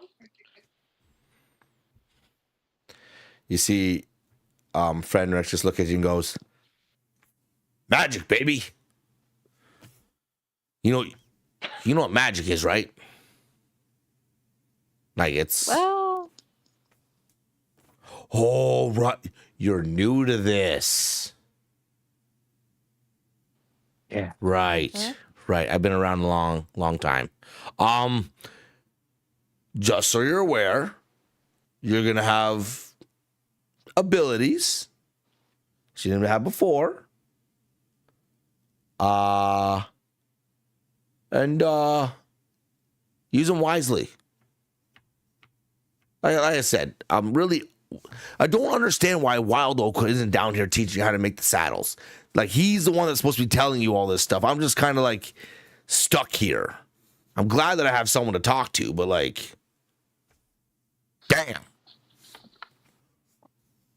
You're a good teacher, though. You're a good teacher. I'm just showing you pictures on a board, and you're kind of doing an all right job of it. So, thanks, I guess. Oh, thanks. I miss Ashcore. Where's that? He was a good dragon. Oh, He was a good dragon. Yeah. Anyways, he shakes his head. Opens up his little pouch that's on the side of him as he pulls out these what look like little clips. Somehow look very real, even though he pulled them out of what looked like a spectral bag. And he looks at you and goes, remember, to temper steel, you must first know the heat you carry in your heart. As he waves his hand over top of these clips, and they suddenly go from being clasp brass to being white hot and forging into what looks like a linking chain. 4 of them that give you the ability to attach them to the underside of your saddle.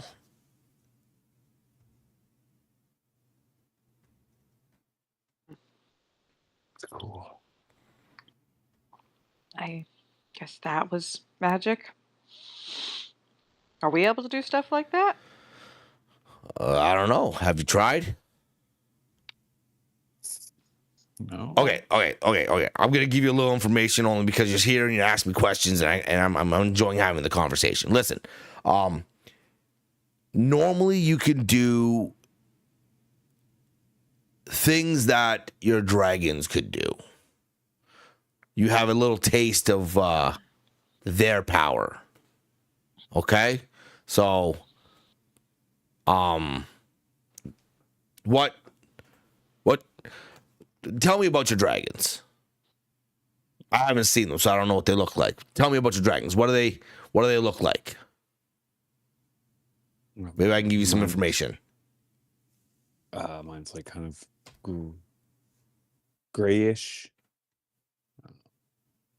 Kind of like, looks like stone. All right. Viney from vines is Stone and vines. yeah, like kind of with green vines. Oh, you got an earth dragon. They're pretty cool. So you realistically, you'll probably have something to do with earth abilities. I remember, hold on. Let me just, give me a second here. Try to figure out what it was. Let me see. Who was it? All right. Lenya, yeah. She had, her dragon was, Thelire. It was like a nature woodland dragon. Super, super cool. But it gave her the ability to do things like I think she had this thing where she like shot a vine out of her hand and like was able to wrap it around stuff. Like when we were fighting and stuff, and she could do things like pull it back and do damage. It was really weird. I don't know. Really weird. But she had abilities, so maybe you'll have something like that. I don't know. Maybe you'll have to find out. You have to see what your dragon can do, and maybe you'll be able to do something similar to it, right? Yeah. Okay. Well, hers was a sylvan dragon. I don't know, like nature. She had dealt with nature and stuff. Yours doesn't sound like a sylvan dragon. It sounds like an earth dragon. So I don't know if you get the vine thing. But who knows? I wish we could bring them down here. Like, but Valdok doesn't want them in the keep. I don't know why. Oh no, your dragons aren't supposed to go in the keep because they're like you gotta teach them when they're young, okay? Because if they go in the keep when they're young, they think they can go in the keep when they're older, and when they're older, they're much larger, and when they're much larger, they can wreck things. Okay, got it. So they're not supposed to be in the keep when they're larger. So, Thought you said that you met your dragon in the forge. Yeah, with the egg. Where'd you meet your dragon? In the keep in the tower. Yeah. West Tower, right? Yeah. You're gonna meet them. But after that. We just get told once you've done your trials, which you've already done, looks like, you then meet your bond, which you've already done, and then you got to do the whole bonding with it, which you've clearly already done, and then it opens up and it meets you in the spot where it's good. And he looks at you, Hathor. He's like, "What does your dragon look like?" My dragon has it looks like fire. It's got magma scales and molten wings and golden eyes and magma lava like horns. Okay. Well, it's beautiful. Yeah. So, I don't know what kind of dragon that is. What? I don't know what kind of dragon that is. See, here's the problem. There's only ever 4 solstice born at one time. That's it. There's not many of us. There's only 4 of us. Okay? And your dragon is attuned to you. So what you get is something that is from you. So it would be a part of you. So I don't know, that's the thing. I've always been a blacksmith, a keep. I work it. That's what I did before I got the call. My father was a blacksmith. I was learning to work in the forge with him, and then all of a sudden I had this feeling that I had to travel, and I ended up here, and they had a forge, so I started working the forge here and doing all that. Did all my trials, and that's when I met my dragon, and my dragon has to do with forging and stuff, like Thadric. Thadric, he was an okay dude. His dragon, Mirnith, was like a deep sea dragon, super blue, right? And then Nyla, she had a mist dragon, Vitherus. It was mist dragon. But it attunes to you. So I don't know what kind of dragon you have because I don't know about you. Tell me about you, and I might be able to tell you. Gold. See, you could have a volcanic dragon. I think that's something. See, magma, fire. That makes sense, right? Volcanoes. Yeah. Could be fighting spirit, like fire. Yeah. But fire could be lots of things. Yeah. True. Yeah. Anyways, let's get finishing the saddle. So as you see under the sun side, you see on the piece of paper in front of you, that the sketches and stuff, you see that you can kind of attach those clasps to either side of the saddle, but you still need to make your pauldron, your saddle's pauldron. That's going to be the little thing that erupts out in the front there that you hold on to.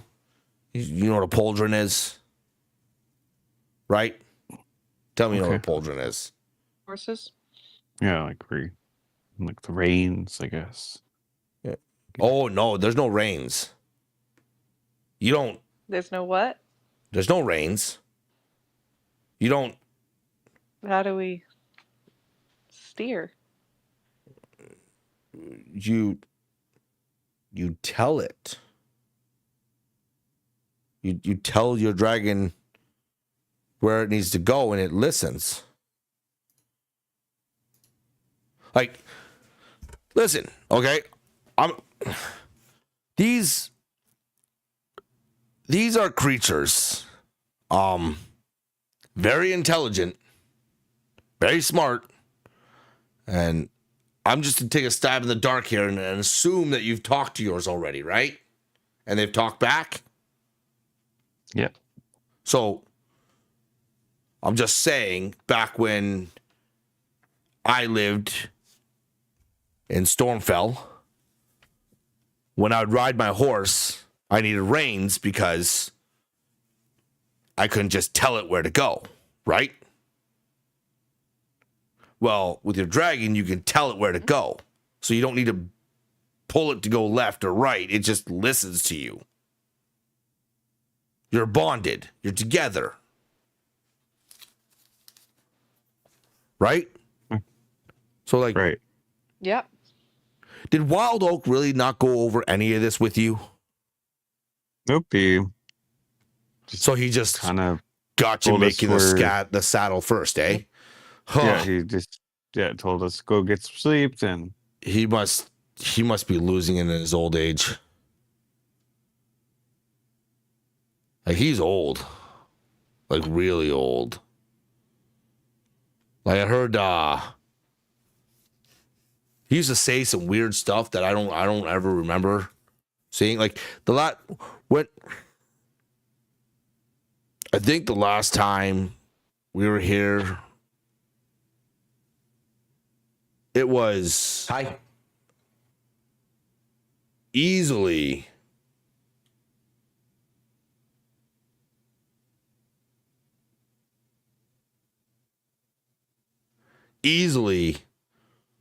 I think 400 years ago. Yeah, I think that makes sense. And he was here then. So I think he knew who the first rider was. If I'm correct. We tried asking him, but he always gave us cryptic answers. Maybe you guys can figure something out. Have you seen his little book yet? Yeah, when we were coming back, he kind of took a seat and like opened Yeah, the book. he's always writing in that thing. So maybe he has some information in that. I don't know. Ask him. See what happens. Maybe he'll share more with you guys than he shared with us. But yeah, he's been around a long time. So, you know what? Ask him what kind of dragon you have. That would be an idea. Yeah. Like, I think you have an earth dragon the way you explained it, but I'm not 100% sure. But yeah, anyways. So that's where the clips go as he directs back to the saddle. You stick them on there with these little hooks, and then they give you the ability to add length and stretch your saddle out further later on down the road. You're almost done, it looks like, but you might want to take them upstairs and out into the courtyard and see if they fit first before you go any further. Okay. I'm feeling kind of tired now, though, so I'm gonna go. I guess lay down. I don't know. I haven't been called back here since since I was alive. As he looks at his hand, and he can see through it onto the ground.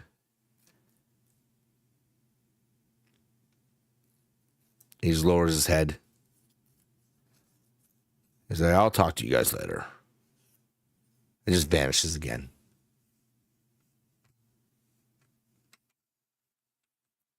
I wonder how long he's been here for. Pick up the saddle.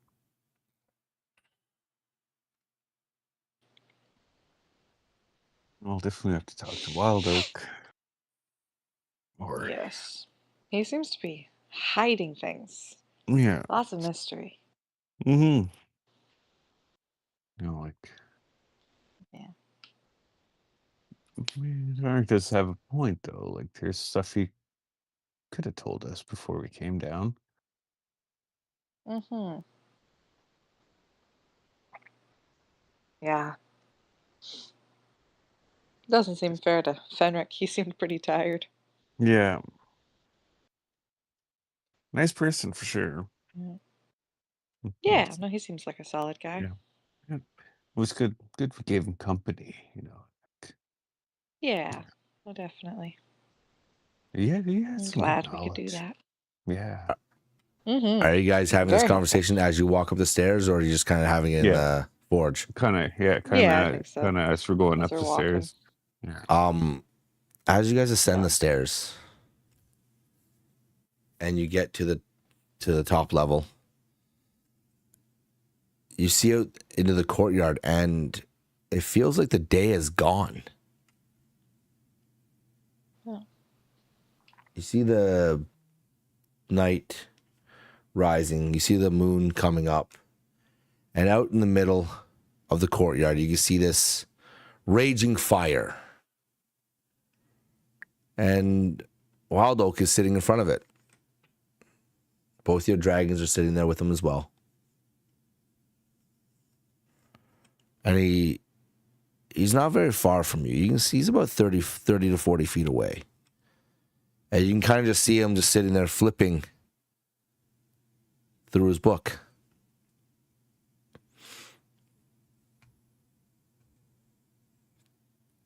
What are you doing? Kind of just, I wonder what's going on with his book. Like, is it like a journal or something? Maybe? Are you guys approaching him? Like you guys walking out into the courtyard? Yeah. Yeah, I think we'll walk together with our saddles. Okay. As you guys approach, it's almost if he's speaking to the dragons. And you hear him. I knew a man once. Skin like ash and a heart full of the mountains. Stubborn sort. Wouldn't stop building even when the world tried to fall down around him. Very stubborn sort. As he reaches out and he pats your dragon on the head, Hathor.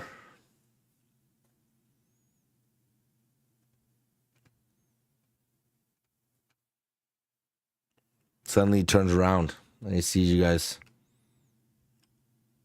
So, how did the saddle making go? Did you get somewhat done, a little bit done, almost done? Where are you at about with it? I think probably almost done. Fenric kind of told us to come test them out first to see if they will fit before we kind of, I guess, finished them in a way. All right. Well, you both want to stand, go to them, figure it out. As you see both dragons stand up and walk to your sides. Wild Oak stands, tucks his book back into underneath his left like coat pocket, if you will, like inside his coat. Crosses his arms and goes, "Well, what are you waiting for? Put him on." Okay.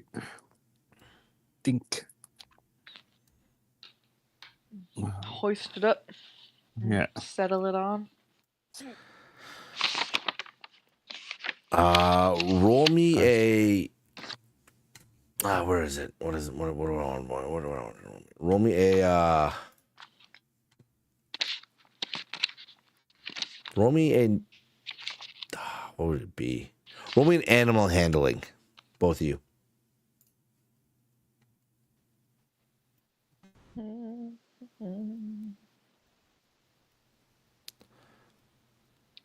That would be a 9. Oof. 15. Hathor, as you place your saddle on the back of your dragon, you notice that it kind of shifts from side to side, a little bit loose.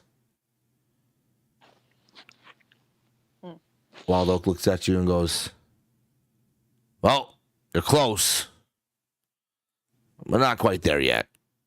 Plus, you're missing your pauldron."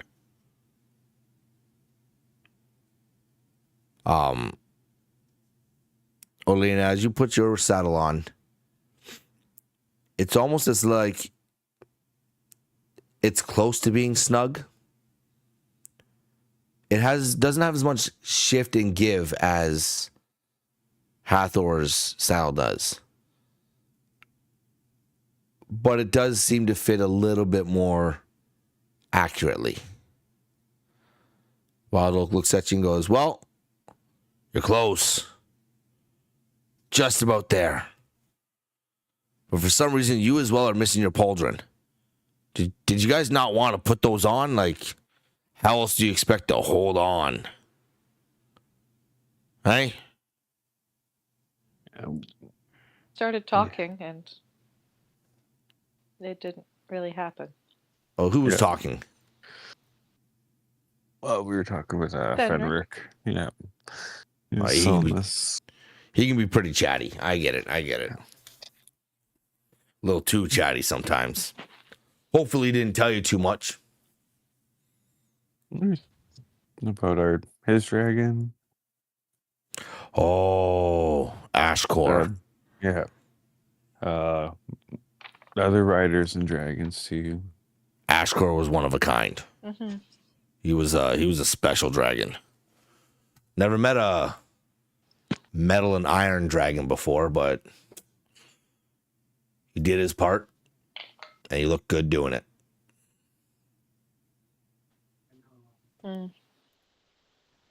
Now, Ooh.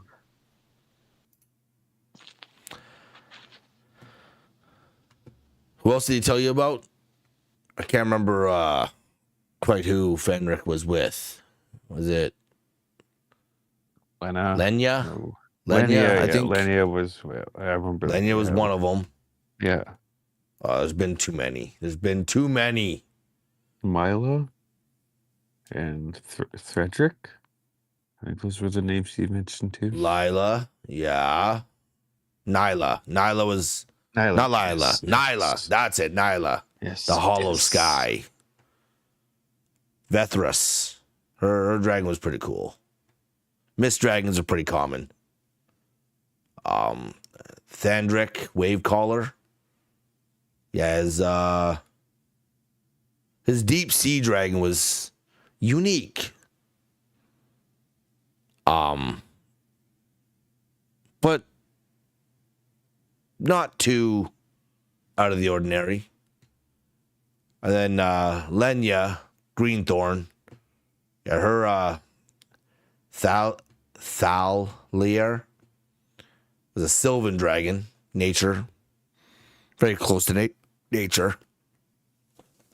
as he looks down at your dragon, Eloria, and goes, Earth dragons are cool as well. Well, that's what you got there. Very much in tune with the mountain and the land. Very unique. There's not a whole lot of them. I haven't seen a whole lot of earth dragons, but they're very unique. He looks over at you, Erlina, and goes, but this is a first. I've never seen a sun dragon before. But, yeah, that's what you got there. You got a sun dragon.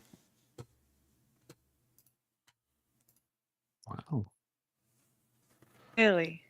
Yeah, sun dragon. That's- Very, very interesting. Never seen them in action You've before. never seen one? No, not yet. Huh. Nothing like, there's three main fire dragons. Your more common, lava dragon is the more common of the fire dragons. The sun dragon is the second more common. But then I remember seeing this one dragon, Varus. He was a volcanic dragon. He was something. That was a long time ago, though. Long, long time ago. I think he,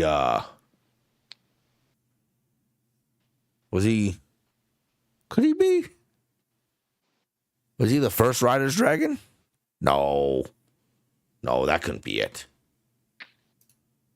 Anyways, it looks like your saddles are close to being done.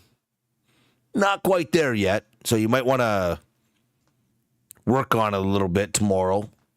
It's pretty late out, so as you can see, the stars, the moon, and all that kind of stuff. But yeah. Question, Mr. Wild. I'm sure. Sorry, hold on. You're both talking at the same time. I can't really answer both of you. One at a time, please. Go ahead, Erlina. I have a question there for you, Mr. Wild. Who was the first dragon rider that you remember? That was so long ago. I can't remember. There are so many of them. So, to be honest, at the end of the day, it's kind of hard for me to remember all their names. But give me some time. Every time I wake up, it just takes some time for everything to come back to me. I should eventually get there. Okay. Sorry.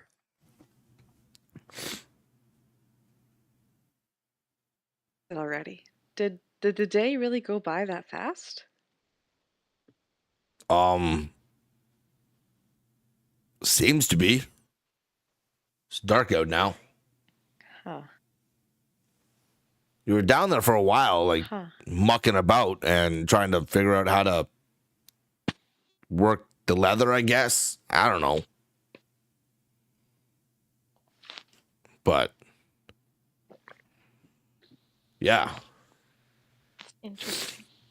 Yeah. It didn't seem like the day went by that fast. So have you had the dreams yet? No.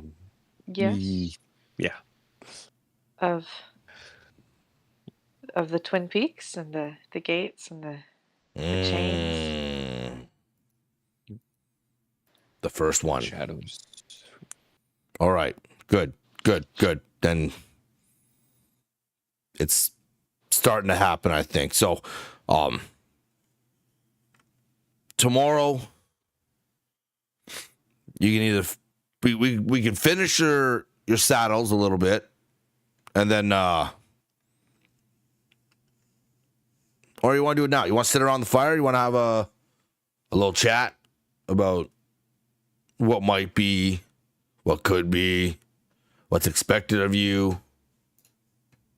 You want to do that now? Or Or what? I think Talkit has some pretty tasty eats brewing right now in the kitchen. That'd be nice. I think, yeah, I'm getting that would be hungry. nice. Yeah, I'm getting hungry too, but I am definitely need some more knowledge of what's going on here too. What do you think, Hathor? And talk at the same time. I'm starving. Yeah.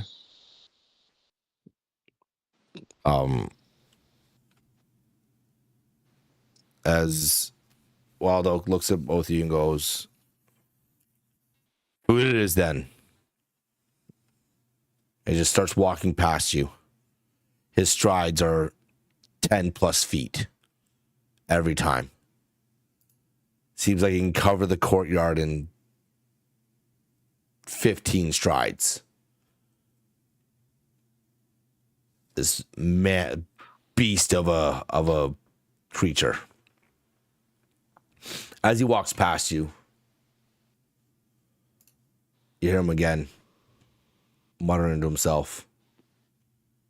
That stone there. Place itself, I reckon? Or maybe some fool with soot on his hands, stars in his eyes, nudged it into place. Anyways, as he continues to walk,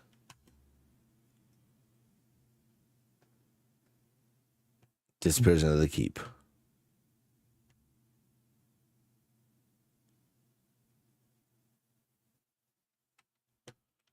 Did you hear what he said? Yeah. Okay. Oh, I wonder if he's remembering other people before us. Fool, set in his eyes. Set stars in his eyes. I wonder if that's Fenric he was muttering about.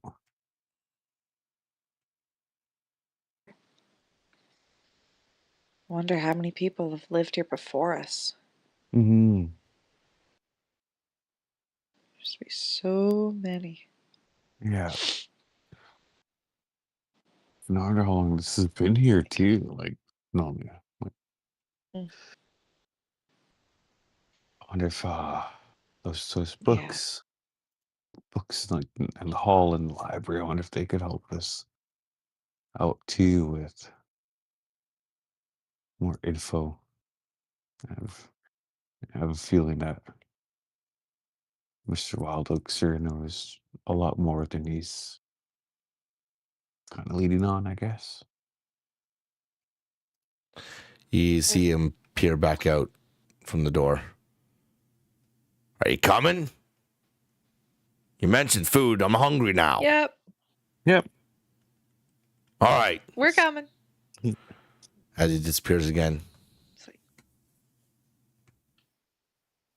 whisper to Orlena as we're moving towards the door. It's like, I wonder if we can get a hold of that book or ask him if we can read it. Mm-hmm. Yeah, I think we should do the same thing. Like, Yeah. yeah, I guess probably some good stuff written in that book. Uh-huh.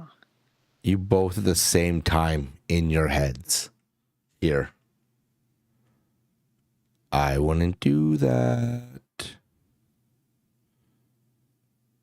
Your dragon's behind you. Both of them looking at you. Shaking their heads. Listen. Wild Oak has been around a long time. He will give you plenty of information in due time. He's not going to tell you everything at once, because if he did, you would probably run.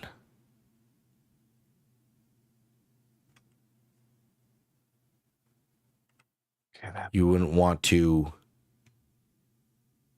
do the things that you're meant to do. Because like we said before, we only come when we're called. And if we're called, that means there's something happening that your world can't handle. And that's for you to find out and deal with. As they both just shake their heads and go and lay down by the fire on the outside.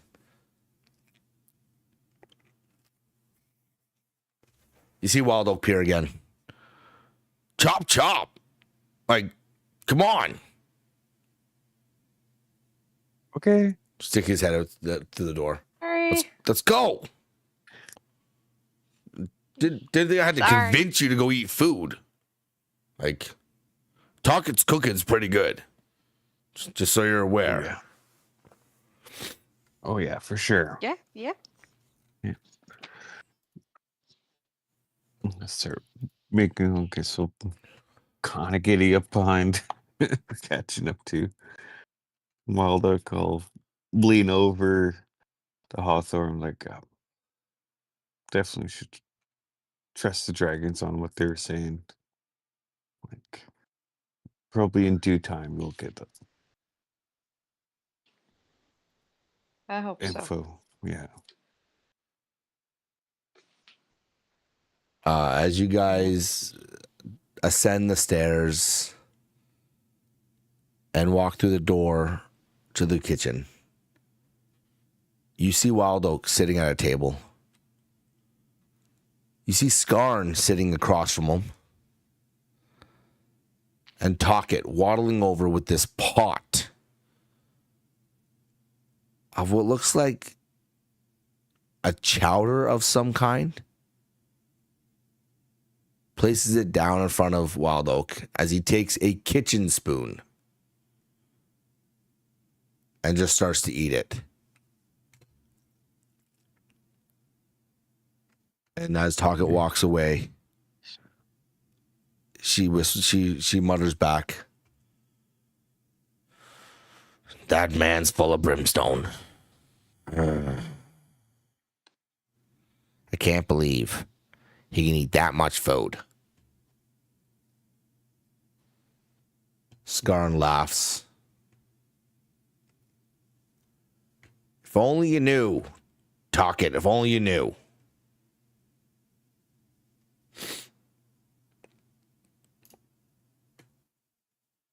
Just look at a seat. You hear Talkit back at the ovens, and she's banging away again. And she, over her shoulder, yells back, "Little eggs, little eggs. What? What will you be having tonight?"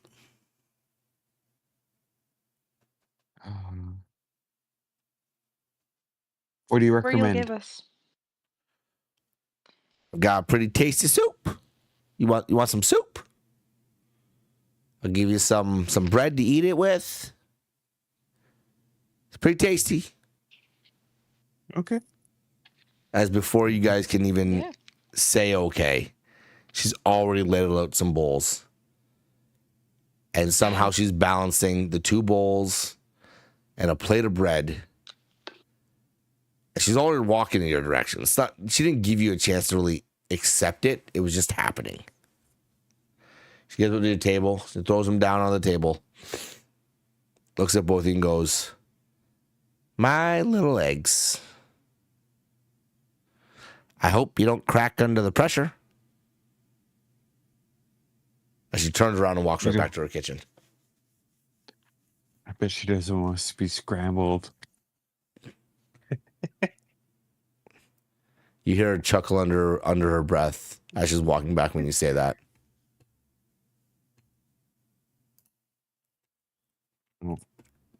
Grab a spoon and take a bite of the food.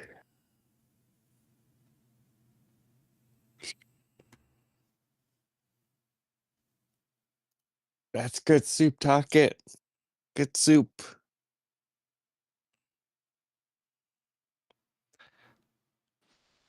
She takes off her Good stuff. her little hat, her makeshift hat out of oven mitts, and you see looks like two horns. One of them looks like it's broken. The other is protruding out to the right slightly. As she bows her head, like not bows, but nods it down. She puts the hat back on and turns around and continues to cook and just move pots around and just busy work, just keeping busy. You notice wild oak. He's now got the big pot and he's drinking the chowder. He's no longer using a spoon. Yeah. And this pot is quite large. Probably a solid 3 to 4 feet in diameter. Hungry man. Wow. He's I'd say he's hungry. Yeah. He puts the pot back down, wipes his mouth off, looks over at you and goes, Have you met Mooka yet? No, No? I don't think so. Yeah, no. Why wouldn't he come down? Must have a lot of work to do. That doesn't make sense. What does Mooka do? Oh, he's the one that looks after the library. Or what he calls it, the dustbinnery. I don't know why he calls it that, but he calls it that. Okay. Oh, He the- considers No, him the haven't met him yet. curator. No, he thinks of himself as the curator of the dustbinnery. It's the grand library on the upper floor. Okay. If you want to learn anything that you need to learn, you might learn it there. You might not. I don't know. But yeah. You guys have any questions you want me to answer? Or did Fenric tell you enough already today? It was a bit. He likes to talk. Yeah. Yeah, he sure does like to talk.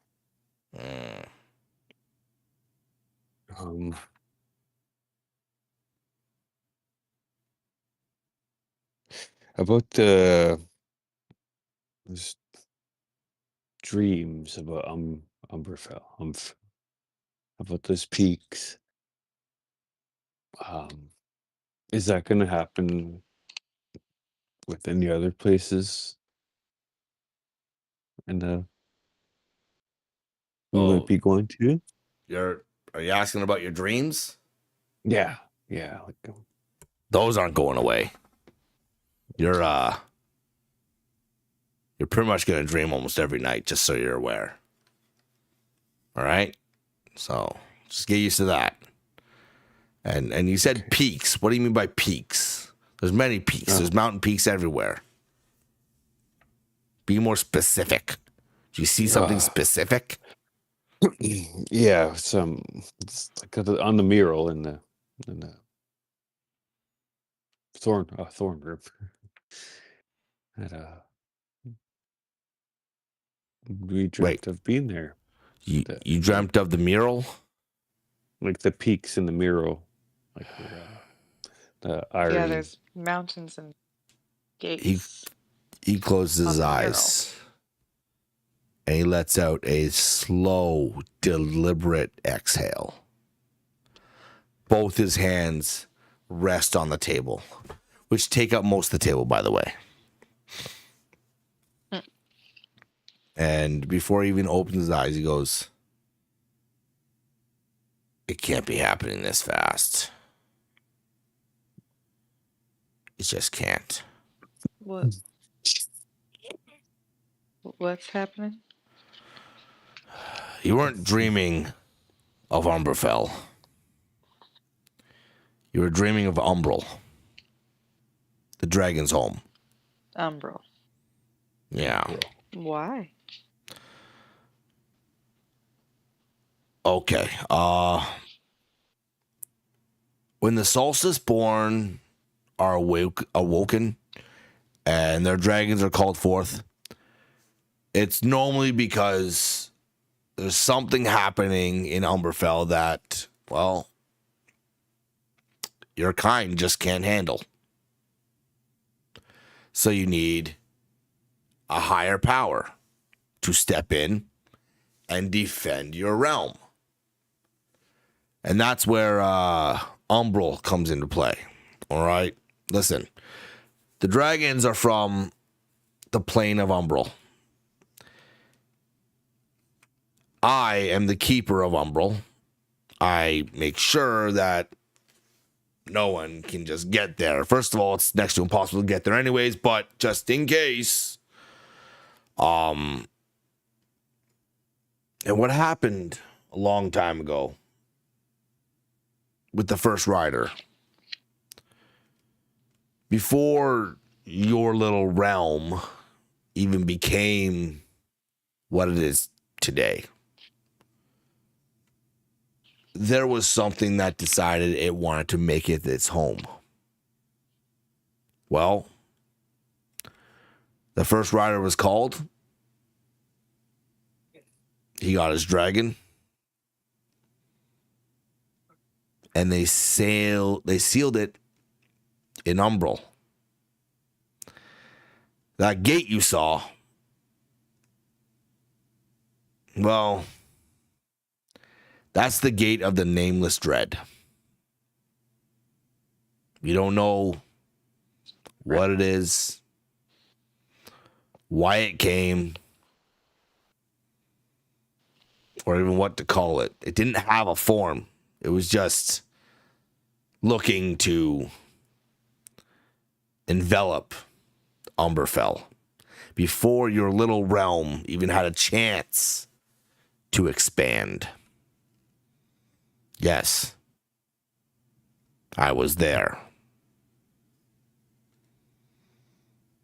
This happened about, oh no, 3,000 years ago. Hey, talk it. How old am I? I don't know. You were here before we were. And I just celebrated my 3027th birthday. So, Happy birthday.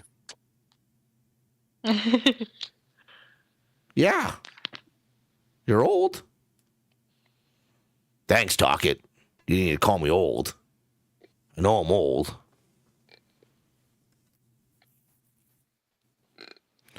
So yeah, You don't look like a day over 100. You don't look a day over 30, Mr. Wild Oak. He looks at you, Man. squints his eyes. Give me a persuasion check.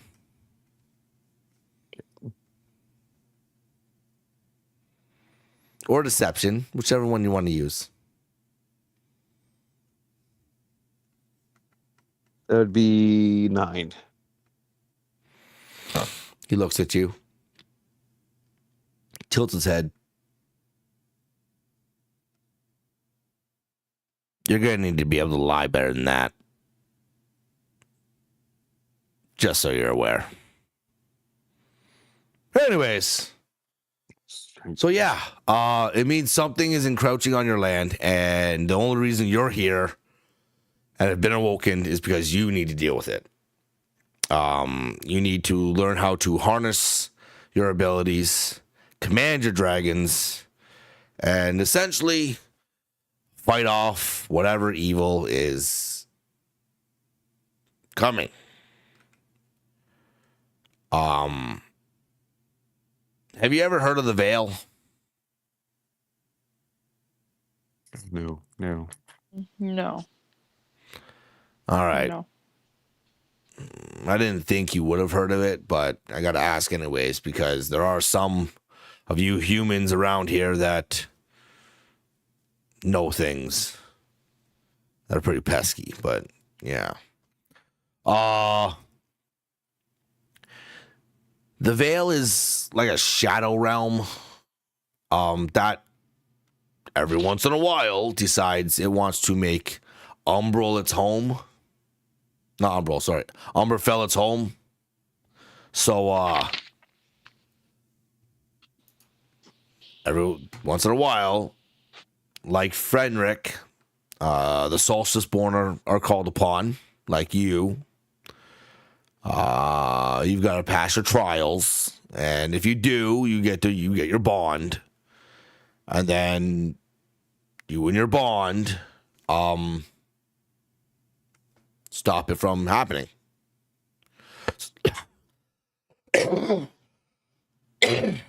So something's got to be going on there, because the only reason why dragons get called forth is because, well, the Veil's doing stuff again. It's the other realm. If you didn't know. Okay. Yeah, you probably don't know. No. Good to know. Also, Frederick kind of mentioned, like, we have abilities, like magical abilities. That true?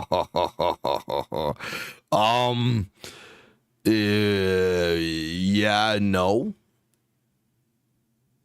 Okay, So the way it works is you are able to connect with your dragon. And through that connection, as long as you've proven it strong enough, you are essentially an extension of them, which then gives you minor abilities of what they can do.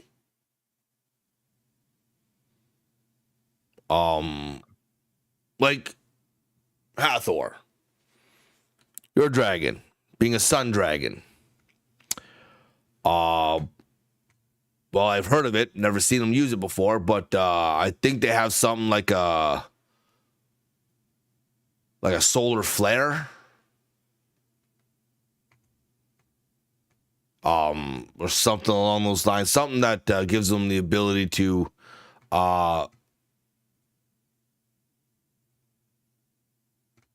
like pulse and then create like a radiant energy and like hurt creatures around it. I think you might also have the ability to maybe do that. I don't know. Maybe not. Who knows? I don't know. I've never met a sun dragon before, but I would imagine they would do something that the sun can do. Now the earth dragon, I know that one. This is gonna be a fun one. So I know the earth dragon has what's called earth glide. It can basically burrow and is not disturbed by any of the material it's going through. It's able to go through it like very quickly.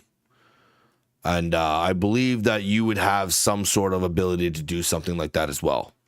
And I know from a writer a long time ago, I can't remember their names. I'd have to check my book.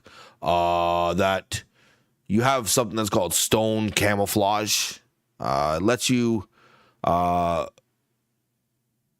be able to basically hide in like rocky terrain much easier than say you or Lena or Hathor. You like or Lena, you can so but yeah, And as your dragons get older, they develop more abilities, and you, by sequence, might also develop more abilities. These are things I've seen happen in the past, or I've heard of, but they're not all the same, so they could always change, just so you're aware. And they might be different. Like, I remember this one rider.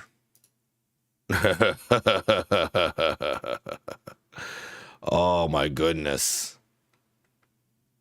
Oh my goodness. So, Valen Stormthane.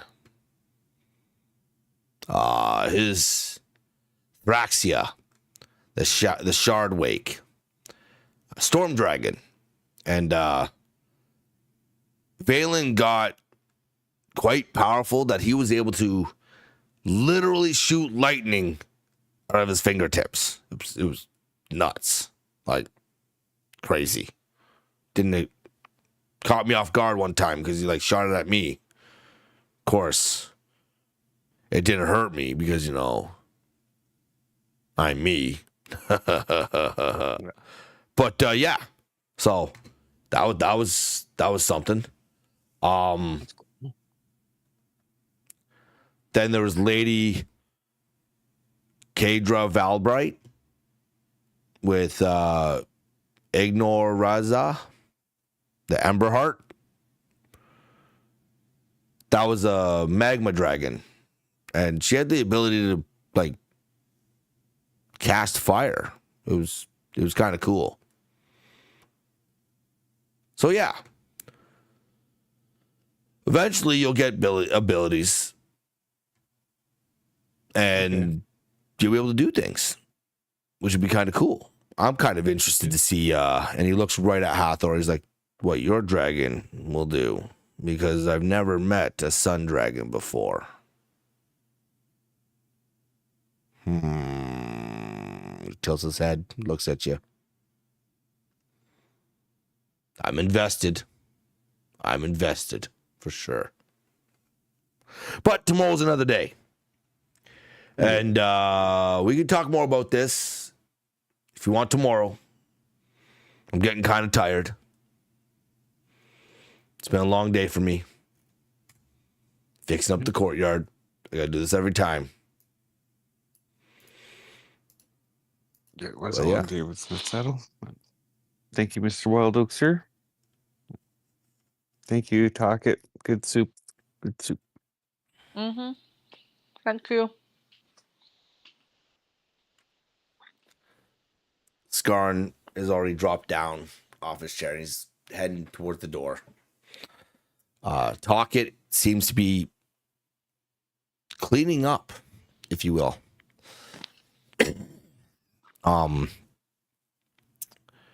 These little creatures are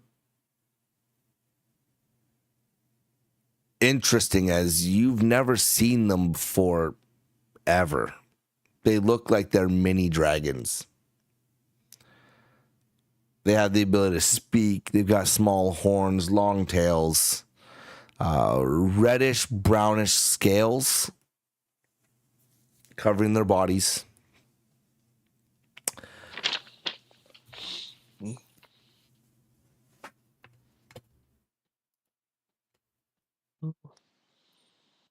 I'm gonna buckle down and get some rest for tomorrow. It's a long day with that Yeah. saddle. Didn't seem like it. And we're not even Well, done. Yeah. Well, we're almost done. We got just minor tweaks to do. Yep. Yeah. That's true. Yeah. We gotta remember with that last piece too. Wild Oak says we need.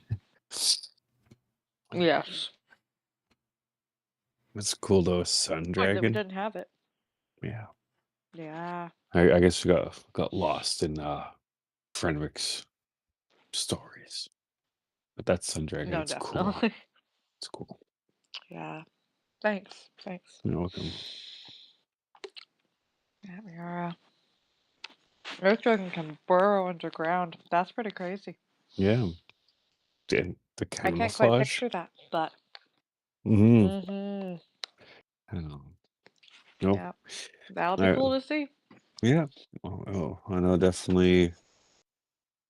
Just like the saddle, we have to eventually take this step and get to, I guess, want time with the dragons as well. But Yeah. that'll be fun to do. Well, just hope they don't be fuck us off when we try the saddle and get it right and go for a ride. Yeah. Yeah, that would be very unfortunate. Yeah. After all our hard work. Yeah. We get to ride. Nope. Not today.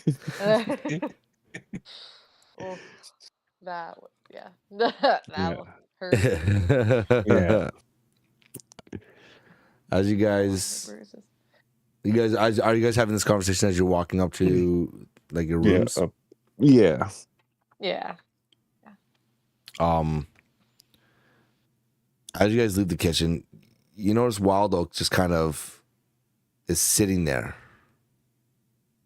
His eyes are closed. His breathing seems rhythmic. As if like maybe he's meditating. Skarn is left before you. Talkit is busy focusing on tidying up after cooking a tremendous amount of food. And you can see on one of the tables at the very front there that she's got pastries and fresh fruit and sandwiches and all sorts of a collaboration of just snacky foods that you're able to like just reach out for and take if you choose to. I'll take a couple pastries. But yeah, as you pass by Wild Oak, you see him just breathing. Every time he breathes, it's as if like his upper body raises up. It's as if like stone grinding against stone. That moving boulder sound that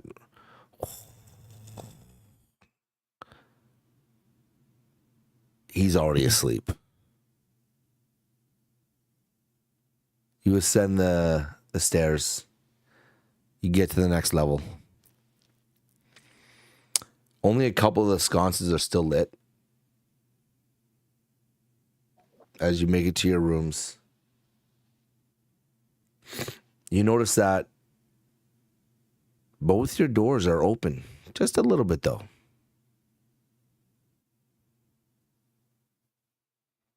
Not enough to notice that they're open. That's strange. I don't think. Yeah, I'm pretty sure I closed my door. Yeah, I'm pretty sure I closed mine too when I left. I'll get my fists ready. Your fists? All right. Yeah. We'll keep going. Get to the door. Like, we'll have my right fist ready, and we get to my door and slowly open it, but be cautious and keep an eye out to see if there's anything in the room. Hathor, what are you doing? I'll go to my door and I glance at Orlina one last time, then slowly push my door open. At the base of both your beds, you see your dragons. They're curled up. They both raise their heads. And almost in like unison, they look at you and go, "Don't tell Wild Oak." As they lower their head one more time to rest on their feet, on their front feet, and close their eyes. Look at Hathor. That scared me. Someone else was here. I know, me too. Oh. At least it's just them. Yeah. They look so Ah, cute. that They look so cute. they do. Yeah, that's so sweet of them. Mhm. Even though they'll probably get in trouble. Mhm. Uh, Like I said, uh, let's not tell them. yeah, Oh, no, I yeah. won't. I won't either. Good. Well, hope you have a good rest. You Yeah. too, Arlena. Thank you. Thank you. As I'm going in and nibble on the pastry I grabbed Yeah. and look at my dragon. You hungry? Toss him the other one. Mm-hmm. As you guys lay your heads down and you slowly drift into sleep. Again, it's as if the dream that you start to have is so real. It feels like you're there. You see this shadow, abyssal cloud hovering over what looks like Umberfell, but young. There's no Eloria. There's no Morthar. You can't see any cities. Looks like this is the start of your realm. And suddenly a flash. And you see it. This large black and brimstone dragon. Impossibly massive. And on the back, this man. His body looks like it pulses with the same red magma below the skin, just like the dragon does. And there's a torrent of fire being released as the beating of its wings help control its hover, moving through the air as attacking this abyssal cloud. You can't quite make out any distinguishable features.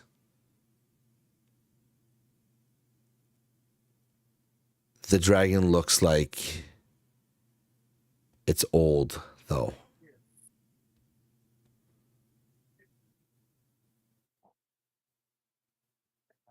And that's where we'll end it tonight.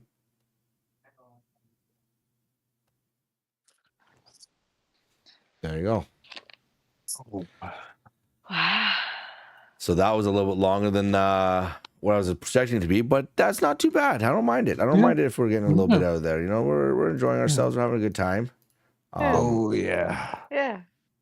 Yeah. That was fun though. But yeah. So we're getting there. We're getting there. We're having a little more fun. We're getting things done. I lost my sheet for the saddle making like rolls and shit. So I had to kind of like try to draw from memory what that was supposed to be like. Anyways, everyone, thanks for watching. I appreciate all of you hanging out here. This is the Of Ember and Shadow campaign, and if you want to catch the Elbraz of Shattered Pieces, that's a Saturday night campaign that we run in person right here behind me. But yeah, I appreciate all you hanging out. Until next time, doses. You have a good